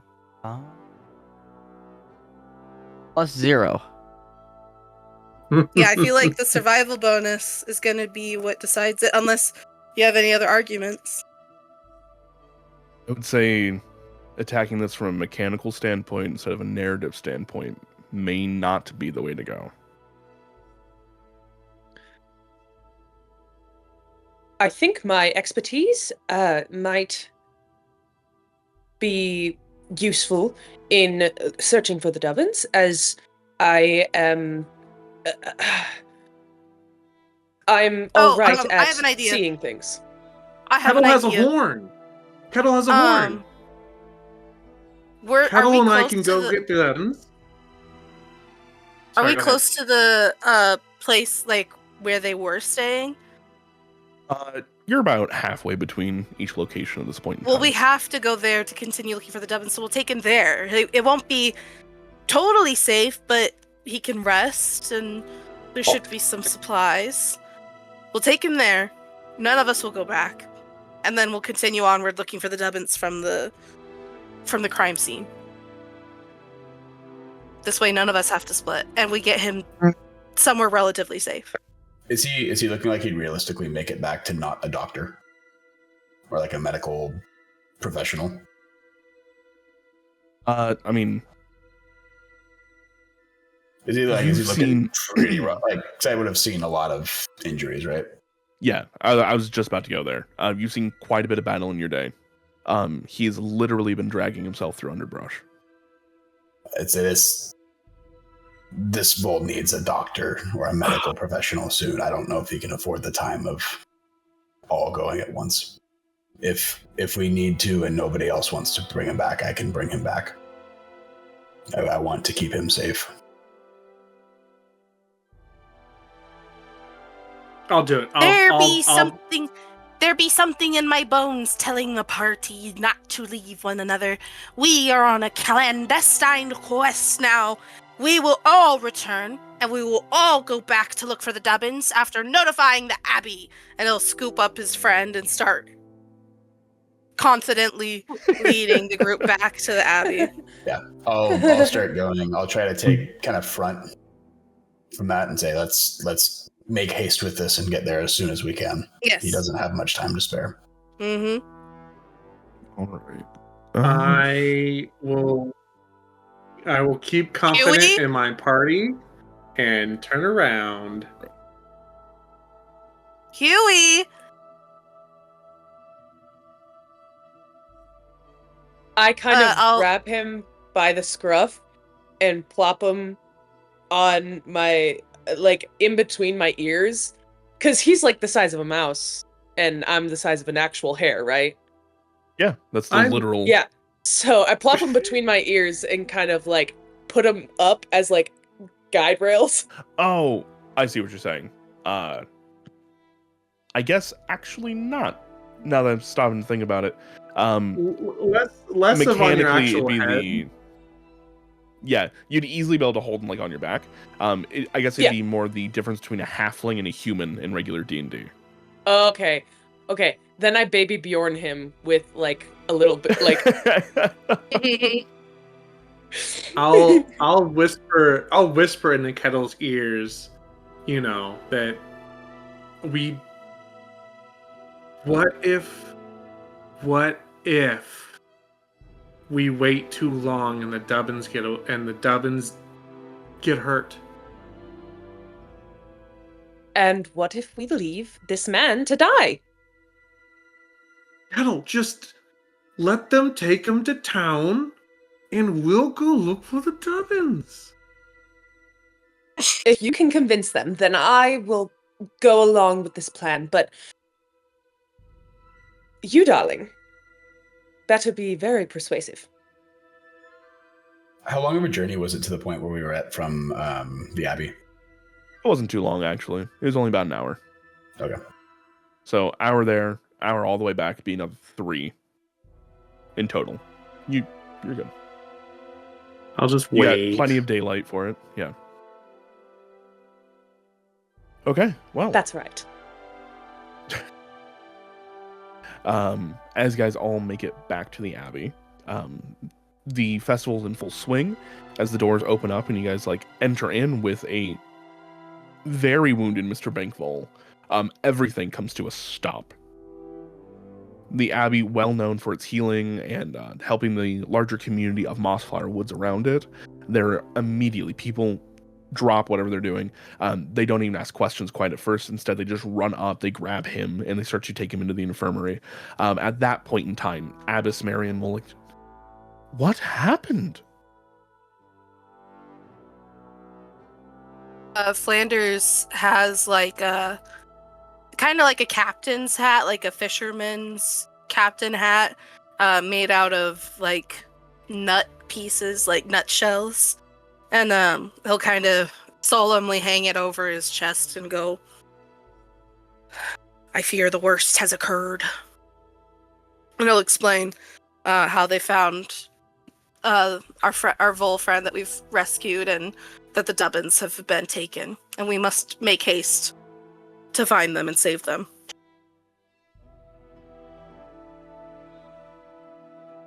There is a shock and a scattering of murmurs throughout the entire place as people start to they take that information in. They have to deal with it for a brief moment.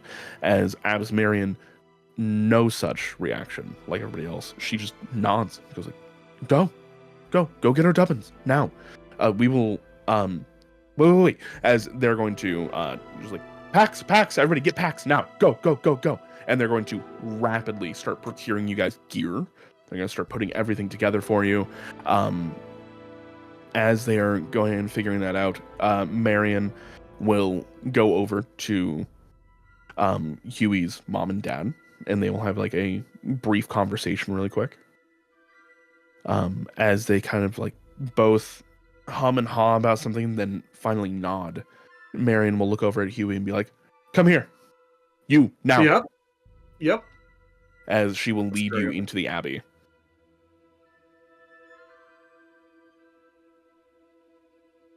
Long has it been since we needed a warrior, Redwall. I am entrusting these things to you, hopefully under the care of 2 badgers and a hare that can teach you well. As she will take you to the Tapestry of Martin, pull down Martin's sword. It is this beautiful sword, literally made of meteorite, with a ruby pommel. Almost never has to be sharpened. The Redwall setting, very, very, very, almost no magic. If something is magic in the setting, it is this sword. As she will hand that over to you. And she will also go through some cupboards and pull out very old and dusty armor. She's, well, take this.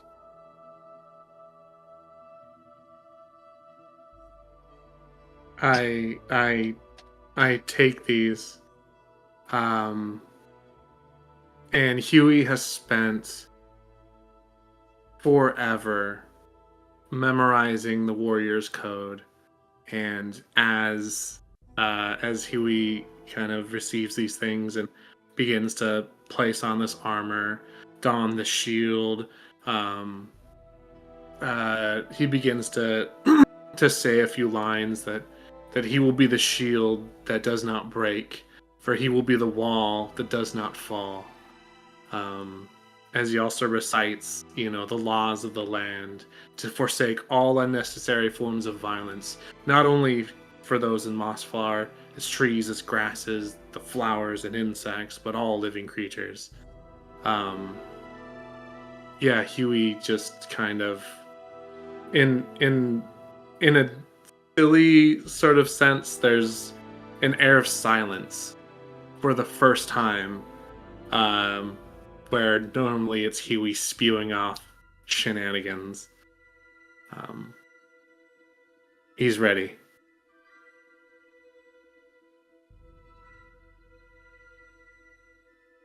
These are handed down to you. You can go ahead and consider yourself to have a +1 longsword. Martin the Warrior's sword. All right. And as you don your armor and get ready, your parents are at the gates kind of sitting there waiting for you. Sorry, my pooches are barking now. You see that your mom and dad are kind of like, what's the best way to put it? They are kind of like gnawing at their own fingers, just in like nervousness, trying to put on a brave face. And as you turn around, they kind of like, they laugh, smile, and there are a few tears in their eyes at the same time, as they're happy to see this, but they're also so scared for what you're about to go do. Oh, I run and give my mom the biggest hug. And then, like, I kneel in front of my dad, and just kind of smile, and just wait for him to kind of like accept me in a certain sense, or like to, to give me the passage, like go save the Dubbins kind of a thing. You see, you kneel in front of your father, and he kneels down to you instead. As you're both down low, he just embraces you in a hug. He goes, That's so cute.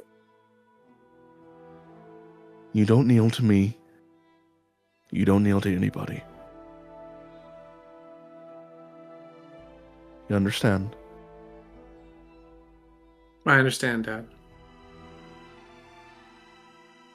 Go. They need you. I love you. You're going to do and- great. It's like, I love you too, Dad. And or in true Huey fashion, Huey stands up, turns to just run, pauses for a second, turns around, is like, I love you too, Dad. Bye, Mom, and then turns back around and then scurries off. You know. Yeah. You start bucking it out.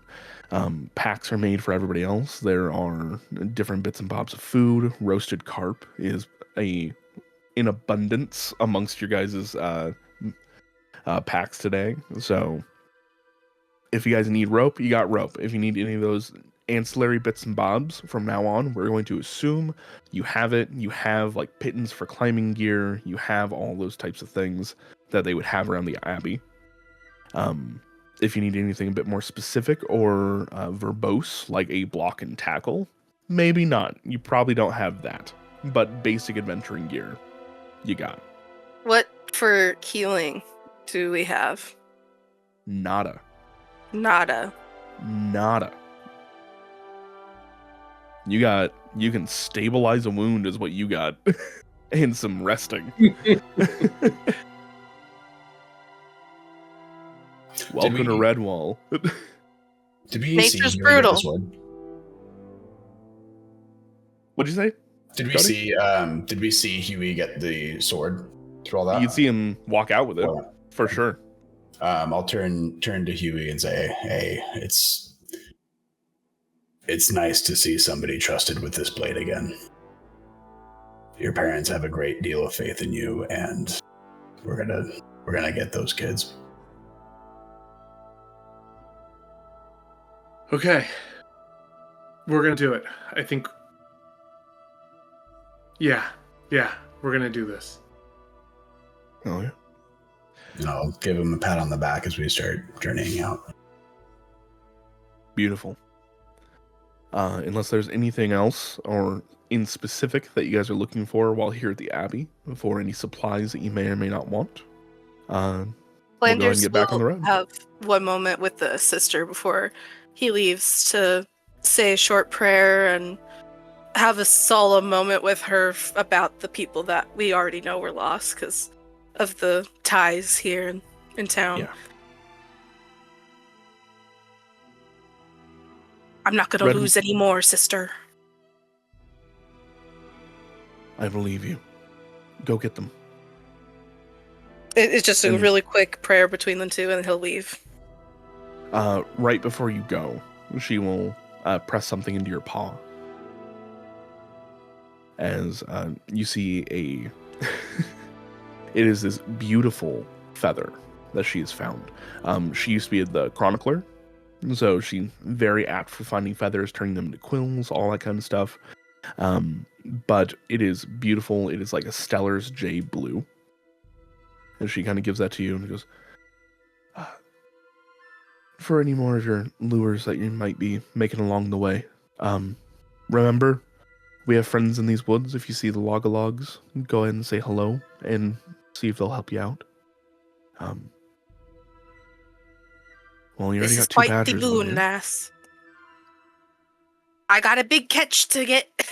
This will help. Could she'll, I- No, go ahead. Could I find some alcohol and sweets. Oh, very easy.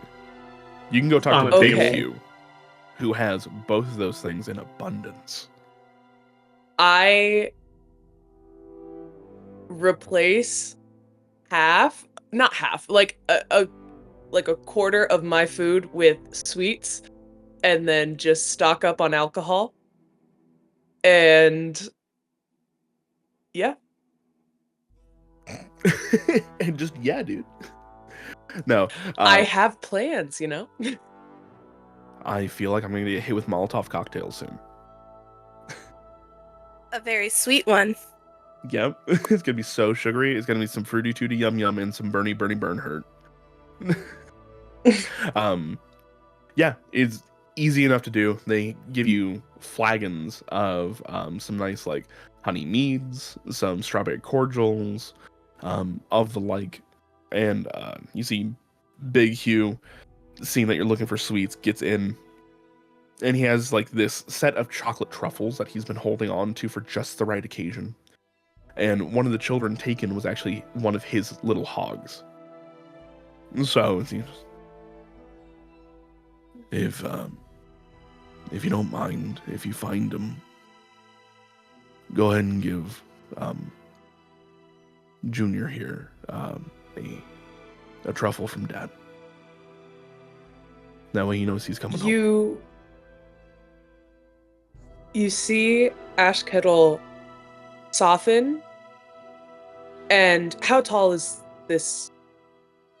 If we're talking about human sizes, he's probably Yes. like 5'9", but very sturdy and pretty portly. Okay. Okay. Then you see them soften and kind of eyes well up a little bit and say, "You have my word. I will do everything in my power to get your lovely child home. All right?" He sniffles as he sees you tear up a little bit, as he like, thank you, that means a lot. As he's about to break down if you stay here any longer. I pull him into a hug, like a bear hug. The dams have broken. He is just sobbing. I'm like, there's tears coming out, but I'm like, If I keep my face hard enough, they'll go back in. pretty much. Yeah. All right. Well, with that, you got your alcohol, you got your sweets, and we'll say that you have a side objective. You have a hoglet to go get some truffles to. All right. With that, as all the little bits and bombs are gathered for you guys, care packages given, and new arms and armament taken, you guys get back on the road, and for the sake of brevity, and because I know that there's nothing on the road for you yet, we will just say over the course of the next 2 hours, you guys make it to Mr. and Mrs. Voles. Mr. and Mrs. Bank Voles. Which I have a little thing for. Since you said you know there's nothing in the woods, is it pointless for me to just do a survival check to see if I see any signs of the initial thugs we ran into? Oh, not at all. You can 100% do that. I just meant I know nothing was going to jump out at you. Okay, yeah, I would like to just keep an eye out for signs of them. Is that, you want to do survival or what? Perception? What do you want to do? If you're looking for tracks, I'll say survival. If you're just looking to look, then a general check would be perception. Your choice. No, I'm looking for tracks. We'll do Very well. survival. Ooh, 10. 10. You find the place where you guys were all kind of like clustered up in that bush, right? And you see there are very evident tracks to and fro here and there.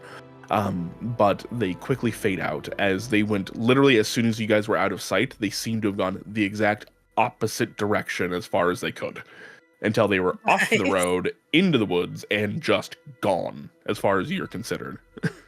Cool. That's what I like to see. Yeah. They got lost. They lied about staying exactly where we left them. You guys come up the road and they're still just standing there.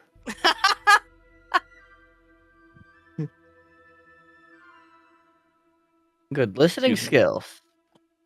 Oh. All right. As you guys make it to Mr. and Mrs. Voles, you see, unlike in this image here, the door is completely ripped off its hinges. Oh, yes. Go ahead. Could I please have the name of the child again Oh, that I'm giving the truffle? It is a third Huey. It is Huey Jr.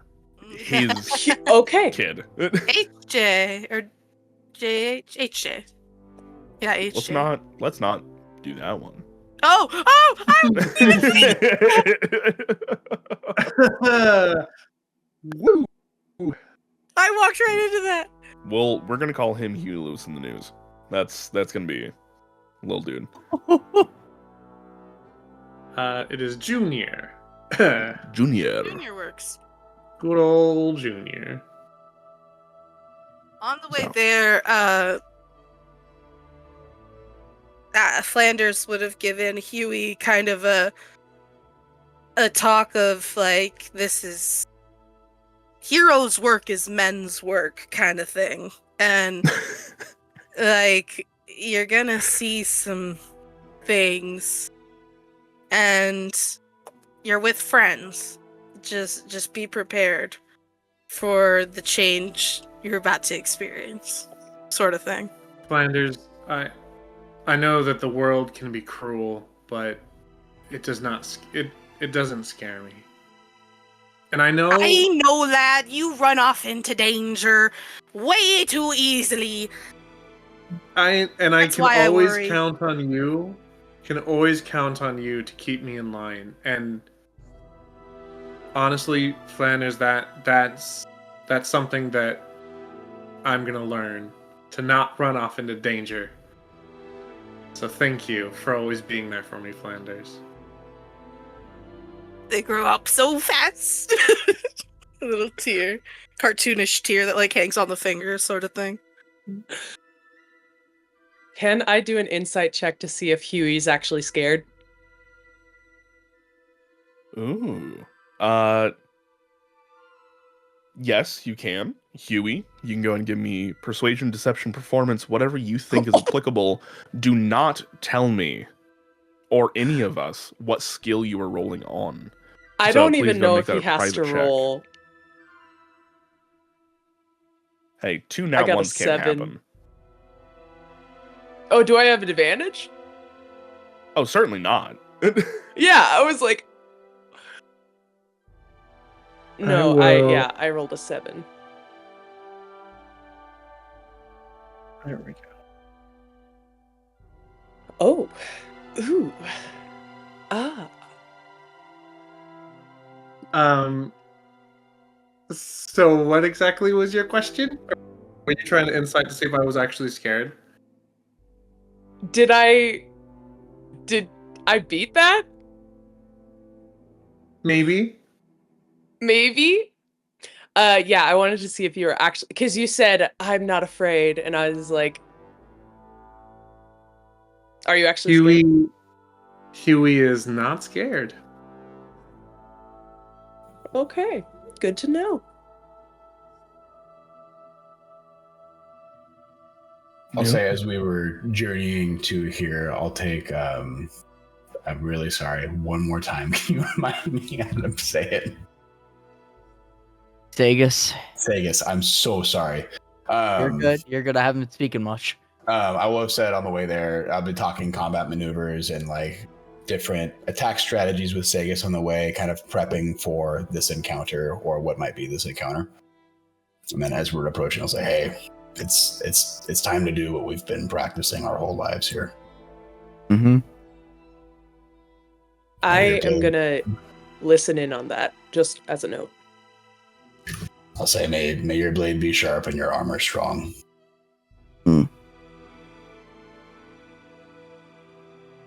All right. So, As you guys approach the cabin here, you see the door has been ripped off its hinges. It is laying in the front a little bit, the front yard essentially, and there is evident signs of commotion. It does not take anybody well versed in tracking or anything like that to see that there have been dozens of footprints in and out of this area very recently. With the rain that turned the dirt around here kind of like into a bit of a mud, leaving plenty of tracks for you guys to look at. Looking inside, you very much do see Miss Farah. Her body laying at an awkward angle that is unnatural. You can see her eyes still open, staring vacantly at the door. We will There- rush to her and like cry, I guess.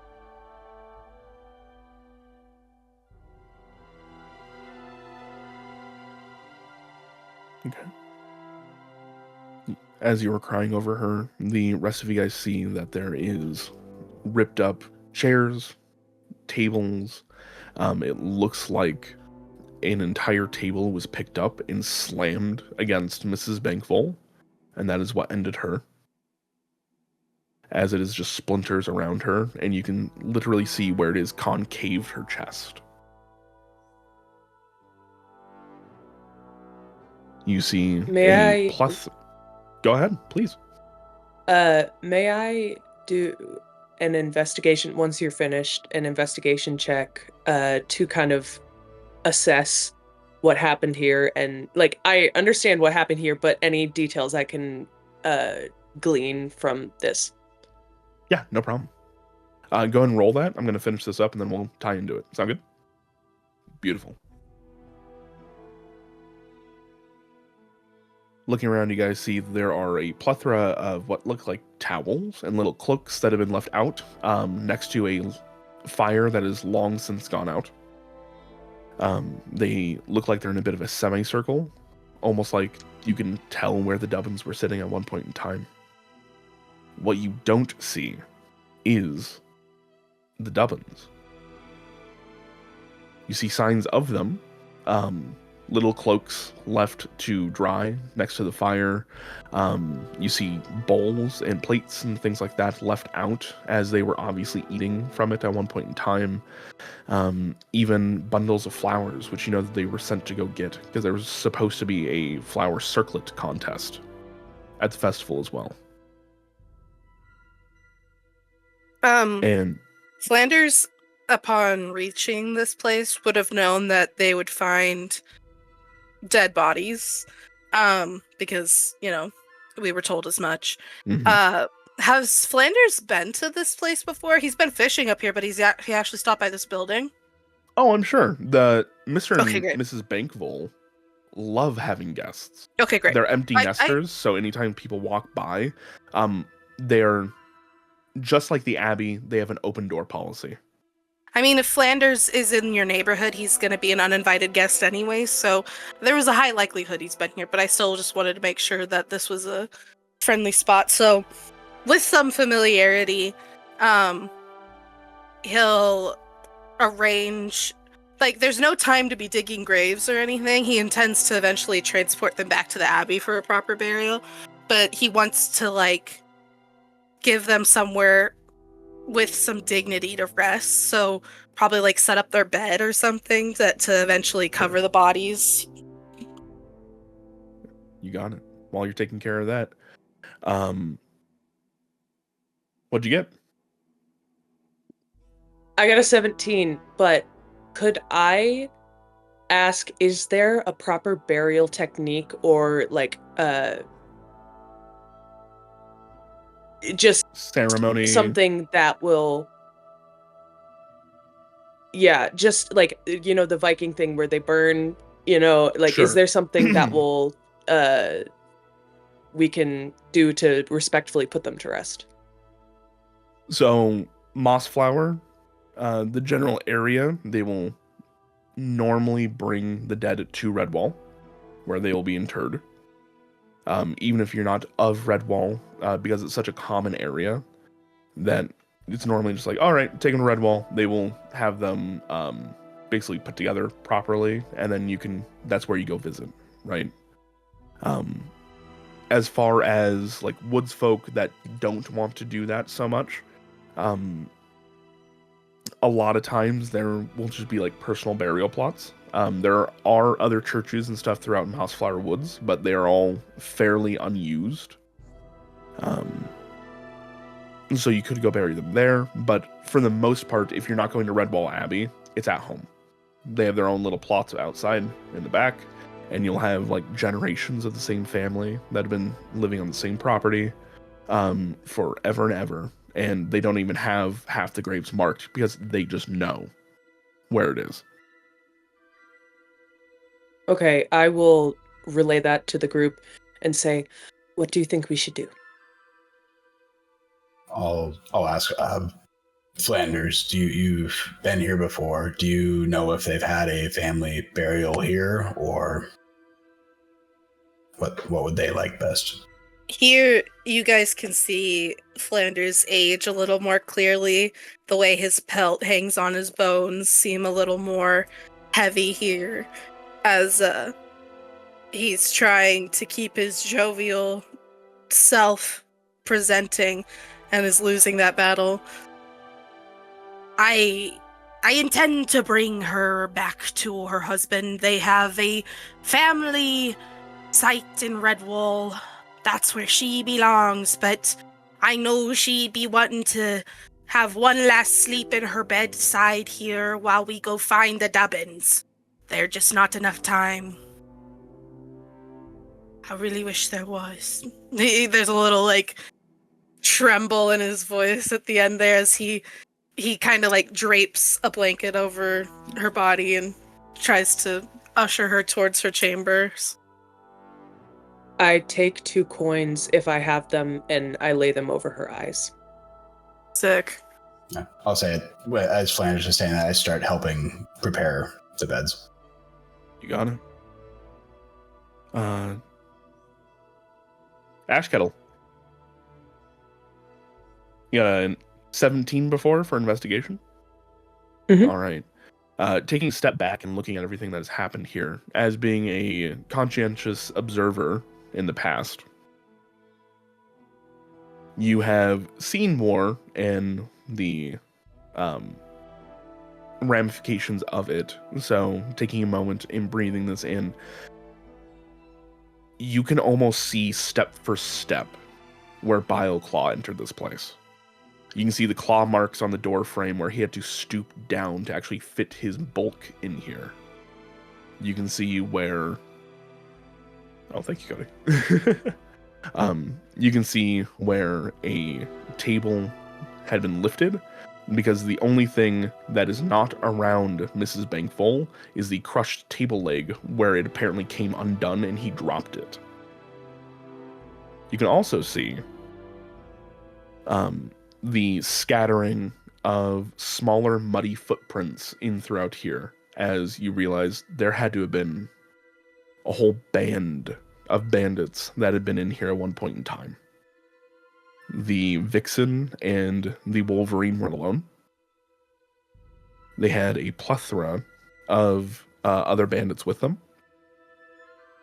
and they most likely took the Dubbins quickly, but from what you can tell, no physical harm most likely came of them, because they were just so surprised. There was no fight for them to have had. Okay. Could I glean where oh my gosh. Like what direction they were going? They seem to have gone and- north. Okay. They went north on foot. You can tell because there's a bunch of small Dubbin footprints in the way, and there's no cart or anything tracks like that. Okay.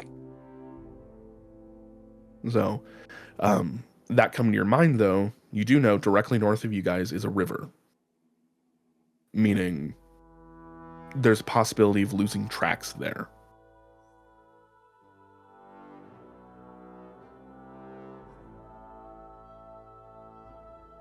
Okay, I relay that to the team. You got it. When Miss Bankful is resting in her bed, Flanders takes off his hat over his chest once more and speaks to her as if she hears. Hi, Miss Bankful. You'd be proud to know we found your husband, and he's safe back at the Abbey.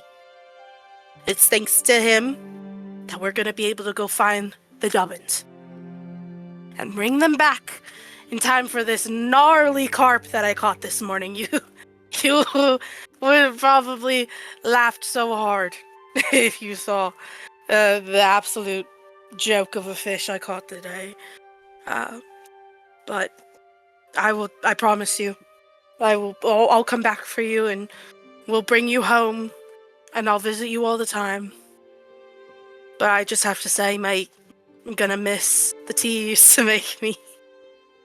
Especially whenever I was out here really early. I never learned how to make that tea from you. You always said you'd teach me. I'm never gonna forget that tea. But in a way, that's a gift. Thank you.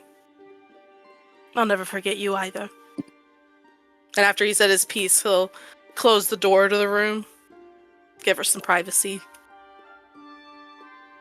Really beautiful. Could I go to the kitchen or the area, and if I overheard this, do you think? He wasn't trying to hide it from anyone. So how big is this place? Is it relatively tiny or huge? There's probably not even a separate bedroom. They probably just have like a cot that they share. Well, it'll be made nicely.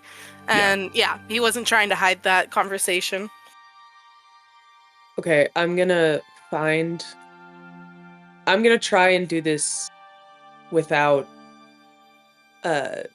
alerting Flanders, and I'm gonna find the kettle and the tea and try to glean what would be appropriate for that tea. Of course.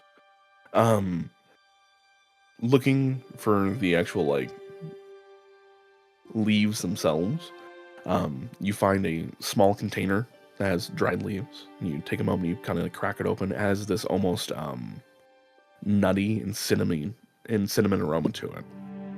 So you kind of close that back up. It is probably something you put like just a splash of milk and maybe a little bit of sugar. Maybe. It probably doesn't even need it. It's just so the fragrance is already so sweet on its own. It's like punch my microphone. Sorry, guys. Okay, that's it. All right. Well, with the dead put to rest, you guys have a trail. What would you like to do from here? Is there anything else specific you guys would like to do before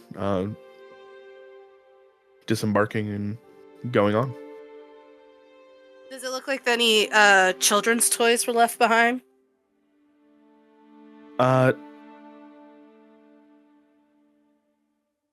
Yes. You see there's a they don't have teddy bears so much as they have a big old mole doll that has like overalls put on, a big old sun hat, and these massive digging claws. Perfect. Oh yeah, he's coming with me. We're gonna go find his friend. You got it. So, continuing on. If I could, please, whoever would like to man it, we have a survival check, I think. I think that's gotta be me, because I have a +8 unless anyone else has something higher. Kind of your whole deal. Yeah, that's kind of my whole shebang, my whole shtick. Yeah. I know these woods. Hit me with it. I'm going for it. That's better. That's better. 24. Oh, damn. That'll do it. Not very hard tracks to follow in general. As you guys make it up to this like roaring river. It's about another hour ahead of you, and you realize at this point in time, it was about noon when you guys left. You guys have the Spring Harvest Festival. So you guys, hour out, hour back, 2 hours out. So you guys are looking at about 4 o'clock. It's starting to get dark. When you guys get up to the riverbank itself, you see that there are a plethora of footprints that you guys have been following this entire time, as well as 2 deep ruts in the riverside. Probably big enough for ships. Or ship would probably be a strong word. We're not talking about a sailing vessel. We're talking about more of a boat. How large? The river is probably Like largish. very large. Yeah. Like they wouldn't be able to cross it on. Mississippi. No, you would not be able to wade through this. A little smaller than Mississippi, but yeah, fairly big. Alrighty. I'm We're an talking otter. about, Watch me. Snake River. I'll wade through this, no problem. I would say if you have a swimming speed, you can attempt. If you do not, it's gonna be hard. Yeah, I have like a special species Oh, I know you do. bonus. Yeah. Oh, okay. That was more to everybody else. I apologize. I thought you were directing it at me specifically, and I was like, "You I'm challenge an otter, dude. the salty captain." It's literally what I do. Literally. Arg. I'll kind of look around and see if there's a boat or a raft. You cut out there. One more time. Can I look around and see if there's materials to a raft? Looking around, there's plenty of wood around you. You guys could chop down some young trees and lash those together if you want to take the time to do that. You guys have the rope for it. You have the wood on hand, and there are plenty of strong backs to put the labor in. I would say with your otter friend here, he would definitely be able to help you fashion one of those. He has the skill sets for it. Flanders. I've been waiting for the right crew to be setting sail with. It's about time we make a ship for this crew. Flanders is about to get a new nickname, Swiss Army Knife. Swiss Army knife. Put me in a wheelchair.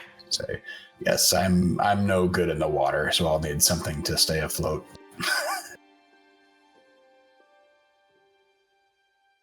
I guess I'll start working on gathering materials up and asking Flanders what we need.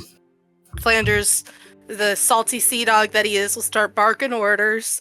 He has to constantly correct himself, because he's using the correct boat terminology, but no one knows what those boat terms mean. So he'd be like, "No, the bow, not the stern," and trying to actually teach them what he means, because it's just he's gotten so proficient at it, he forgets that other people don't know what the heck boating and sailing is even about. All right. Well, in that case, I'm going to ask for a bit of a skill check challenge here to see how well this raft goes. All right. Basically, if you guys haven't done one before, skill check challenge is I have a static DC set in my head. You guys need to pass X amount of successes before X amount of failures. If you do not, something bad is going to happen. Right?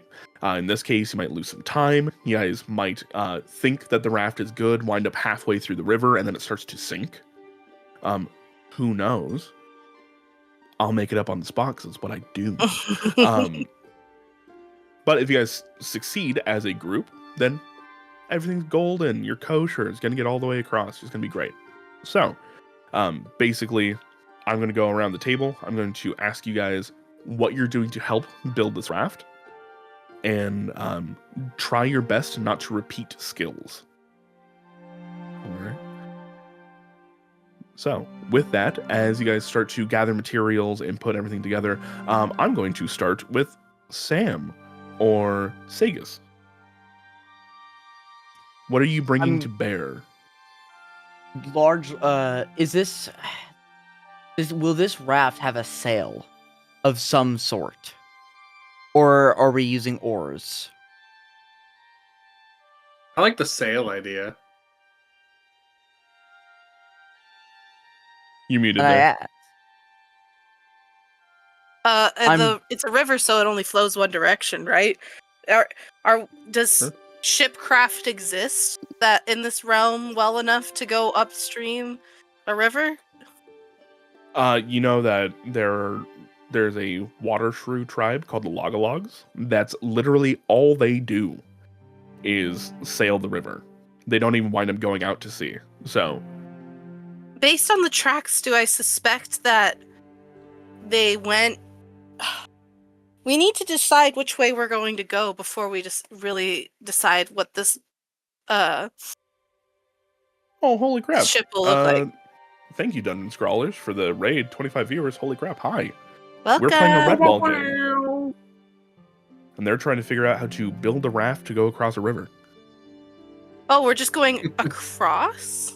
Actually, I don't know if you guys are going across or are you guys gonna going take down that the as a river. Dungeon Master Freudian slip. So possibly we only need to cross. I think we just go or it, because like whether we're going up or down, we can use manpower to move it. I think a sail is just wasted time. Yeah, we're gonna do the good old hut row. Okay. Then I'll just no sail. and I'll just be assembling mass oars for all of us to actually help on with each other. Hell yeah. Or So you're going to go around, start breaking things down. What type of skill check would you like to use? You're breaking down wood into ores, so that could be athletics. We could do crafting, so you could do flat wisdom if you'd like. I'm going to be doing an athletic check.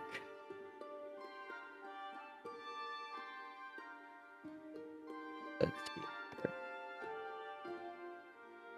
14. 14 for athletics? Yeah, that'll do. You go around, you start gathering up some of these young trees, literally pulling them up and out of the ground at some point in time, kind of using some hatchets, things left over by the Redwallers themselves to debark and get these all prepped up together. Yeah, that's one success. Hell yeah. All right. Huey. Oh, well, you know, Huey, as Flanders' unknown assistant, out sailing and fishing and things like that. And Flanders taught me the number one rule whenever you're going out on the water, and that's to get a snack. And so I'm gonna find, Taught him I'm well. gonna find us all a snack to traverse the water because it's very important. All right. What kind of skill check would you like to use? I would like to use survival, right? Gonna find Survival? a good thing. Sure. Yep. Yeah, we can definitely do that. I love it. Yeah, there we go. I was a 14. 14. That will also do.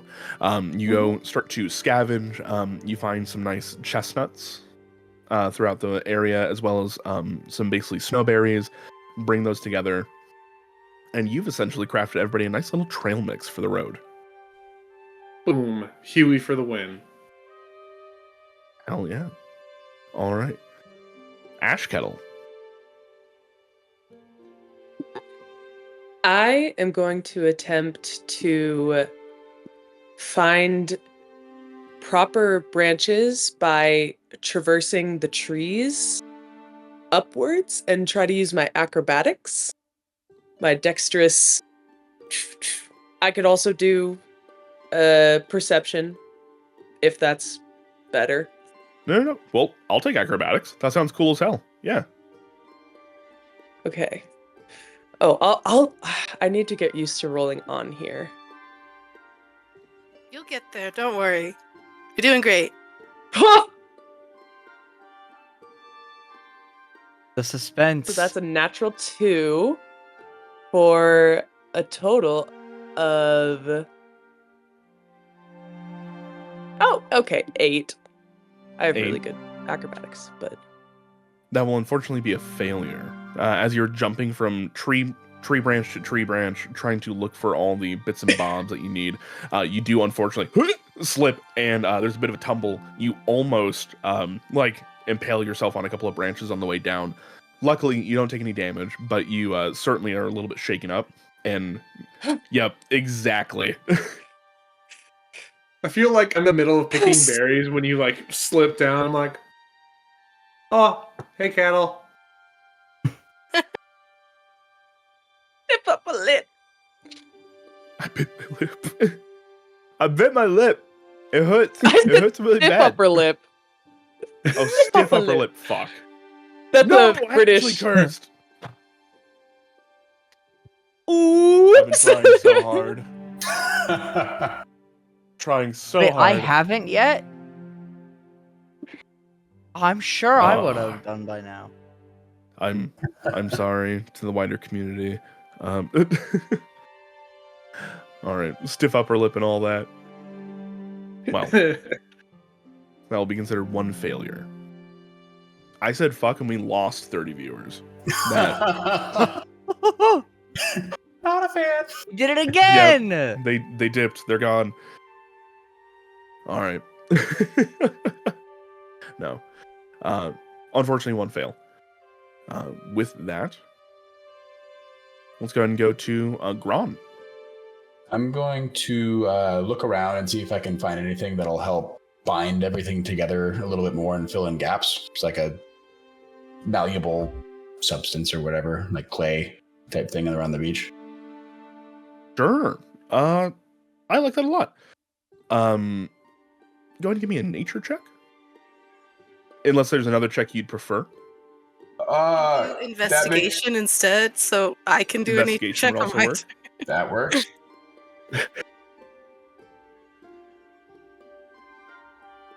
Oh, dang. Ah. One. Okay. You got it. I'm blind. Dude, there's nothing but rocks and sand on this fucking riverbank. Which is crazy because there's mud. Get distracted by the rocks. Yeah. You eventually walk over, like the badger you are, massive boulder in hand. Just like, Here. Put boulder on raft. It'll help it float. all right. Hot damn. Well, with that, last but certainly not least, Flanders. What are No you pressure, attempting right? to do? None at all. I'm gonna definitely be doing a nature check, and I will utilize that skill by looking for a proper piece of wood / bark / whatever to be the hull of our ship. Hell yeah, I love that. Go ahead and give it to me. Someone kiss my dice, quick! Mwah. Thank you. Smooches. Okay. 20. Dirty 20. Dirty 20. All right. You go and grab some wonderful, wonderful trees and start to kind of point them out. Really just carving off the bark from them to try and get something like fairly water resistant. Exactly what I had in mind. You see me. Yep. You see what I'm seeing. I got you. Uh-huh. Dude. Uh-huh. So you bring those over. You're handed some trail mix as well as some paddles to go ahead and get everything started. As you start to lash everything together, you're fairly certain that this should work. Well, as there seems to be something within these old bones that tells me we should simply cross this river first before choosing a direction. We'll have our maiden voyage just take us across to investigate for tracks, and then we'll pick a direction after that. This will also give us a chance to kind of test drive it. Just across. You got it. He was just Kettle gonna stare at got- the large boulder. A bunch of alcohol, right? Pass the I wine be the bottle on son the of boat. a drunken sailor. I. There's quite possibly some. This could be a booze cruise. Should I we christen the raft? We should. I will say, I did not. I was trying to be kind of down low with the all that, but I will take a thing of sparkling wine of some kind and be like, "Yay!" and break it on the bow of the ship. All All right. right, Huey. What's this lass's name? Oh, yeah. That's the second biggest rule. Is every ship has a name. This And every is ship's a Huey the girl. third. I mean the fourth. Hueyna. Yeah. What Yep. this name, Hueyna. like, Seeing as how Huey Isn't is the that a little dominant name in this self-centered? adventure, Hueyna the first. I feel like Huey will carry us across the way to glory. The fan Sure, wiki is darling. gonna be so confusing. I know. Above table, I was doing research on like Redwall in general, and I was just like, oh, what are some names of the skippers, right? Because they always like a skipper is a position. That's not like it's not a name, right? Do you know how many skippers are just named Skipper? How many? The majority. It's almost all of them are just named Skipper, and you're like, what the fuck? Like, Someone got tired of writing. and then the same thing with formal. There's always a formal, and you go look it up. You're like, oh, what are the formals' name? Only one of them has a name. Quay? I just wrote down a large list of formal. I'm going on break. Yep, there you go. Formal. Anyways, as you guys christen the new Huey the Fourth, Hueyna, if you will, and get ready to disembark, or actually embark. You're embarking on your journey. I do English so well. You guys push out, all getting a oar in hand and starting to brave into the waters themselves. You get about halfway over when you spring a leak. As the natural one counted as 2 failures. Diggity dang. And technically happened before the success that you guys needed. The raft rapidly starts to take on water. As you realize, oh, you're supposed to have caulking between these slats. Nobody got your caulking like you told them to. Could I? No, the rock did not suffice for caulking. That's for Why sure. use caulking when rock do trick? Could I will quickly pull out? I'll use my little nut hat, captain's hat, to start shoveling water out. Sure. Ash Kettle, what you got? Can I pull out, like, would there have been, like, molasses? I know sugar melts in water, but would that, like, get us across? I'm gonna go ahead and say that's probably not. As molasses itself is water soluble. And don't worry, we're gonna get into this. This is going to become fun. As the slats to the raft start to come apart, the bark starts flaking off from side to side as you guys, boom, you hit the heavy river current in the smack dab in the middle, and you hear the raft gives way entirely. You guys all dive into the water, splash around, as it quickly takes you downstream. You are about to head towards some heavy rapids. If I could, everybody, please, I need some strength saving throws to keep your head above water. Could I have advantage since I am good at swimming? If you have a swim speed, you have advantage at this 100%. Thanks. Oh, God. I had a 7.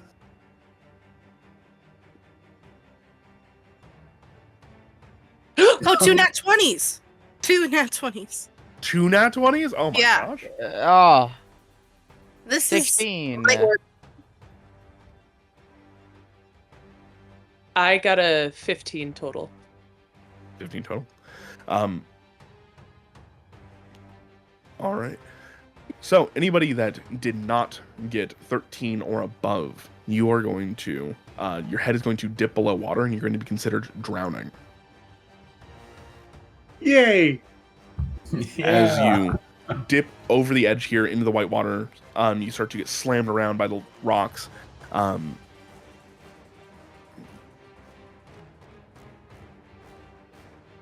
Everybody is going to take 9 points of bludgeoning damage. As the rest of you get ejected, anybody who rolled under a 13, you're still underwater. As the rest of you get ejected on the other side, you realize they haven't surfaced yet. So that is going to be Gron and Huey. Your biggest and your smallest member have not resurfaced from the rapid itself.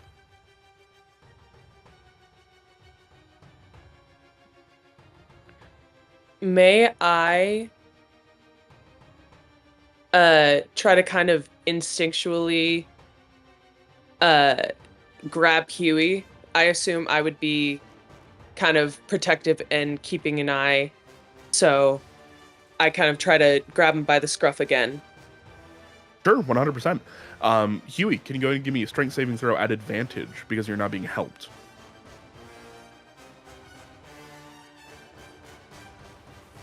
Ooh. Good lord. Dropping that natural 1 for a 19. Hell yeah. Ashkettle, you pull him out.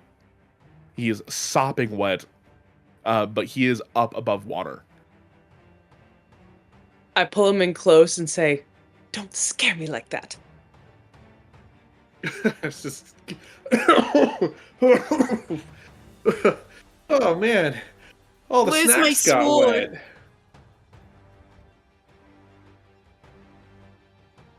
Not my snacks. Not my Are- snacks. That's a good question. Are our packs waterproof or water They are. resistant? They're water resistant, and only if they're closed Okay. up tight. I'm a military girl. Oh Of yeah, course you're I'm- good. Yeah. Solid. So it was just Huey and who that needed help? Ron. Gron, which Gron. at this point in time, can you go ahead and give me another strength saving throw? Me? No. Oh, Gron. Am I able to help pull him up to give him that Yeah, advantage? 23. I was gonna ask. Don't a even question. need to. Okay. Ron just Thank stand up. goodness. You watch him stand up on top of one of the rocks making the rapids. He just stands up like a bulwark against the river itself. I'll mutter a darn chainmail.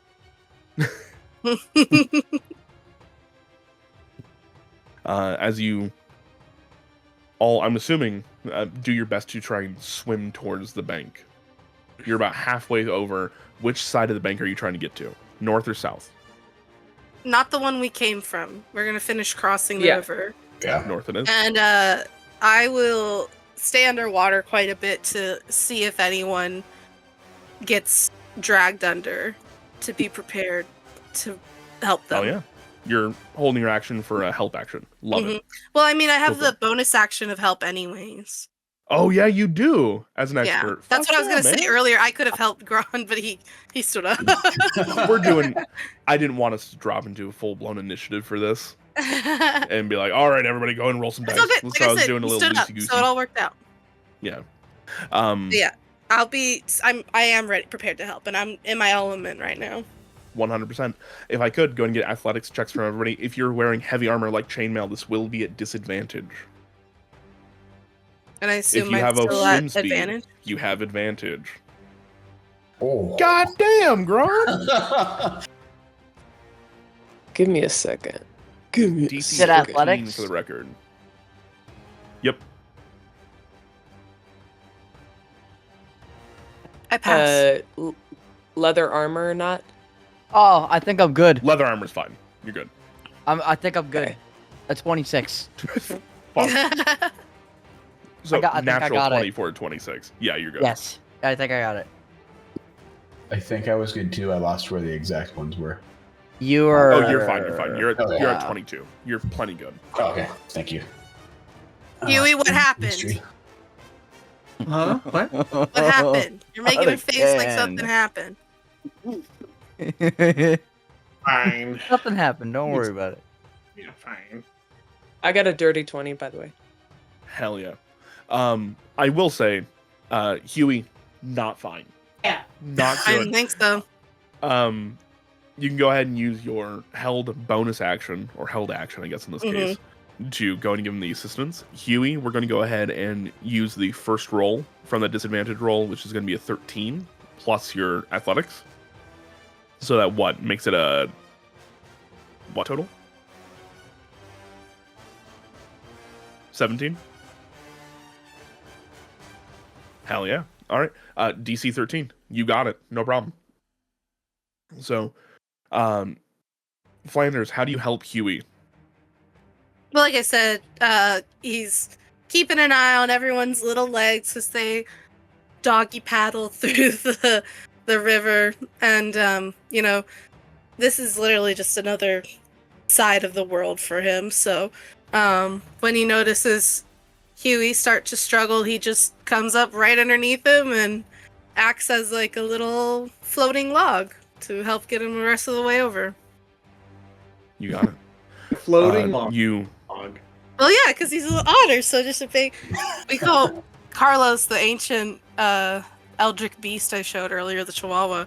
We call him an otter a lot. He just looks like a little unit. Little unit. Little dude. All right. Well, you swim underneath him, help usher him all the way across, and it is at that time that you guys get across, everybody drenched in water, breathing hard. You turn over and you realize you have accidentally swept yourself down into what looks to be like a small bandit camp. There are rats, weasels, and stoats all around you. They look at you. Half of them don't have any weapons near them. Half of them are like undressed as they were getting ready to start camping. This does not look like to be the entire contingent you were looking for, but you found some of them.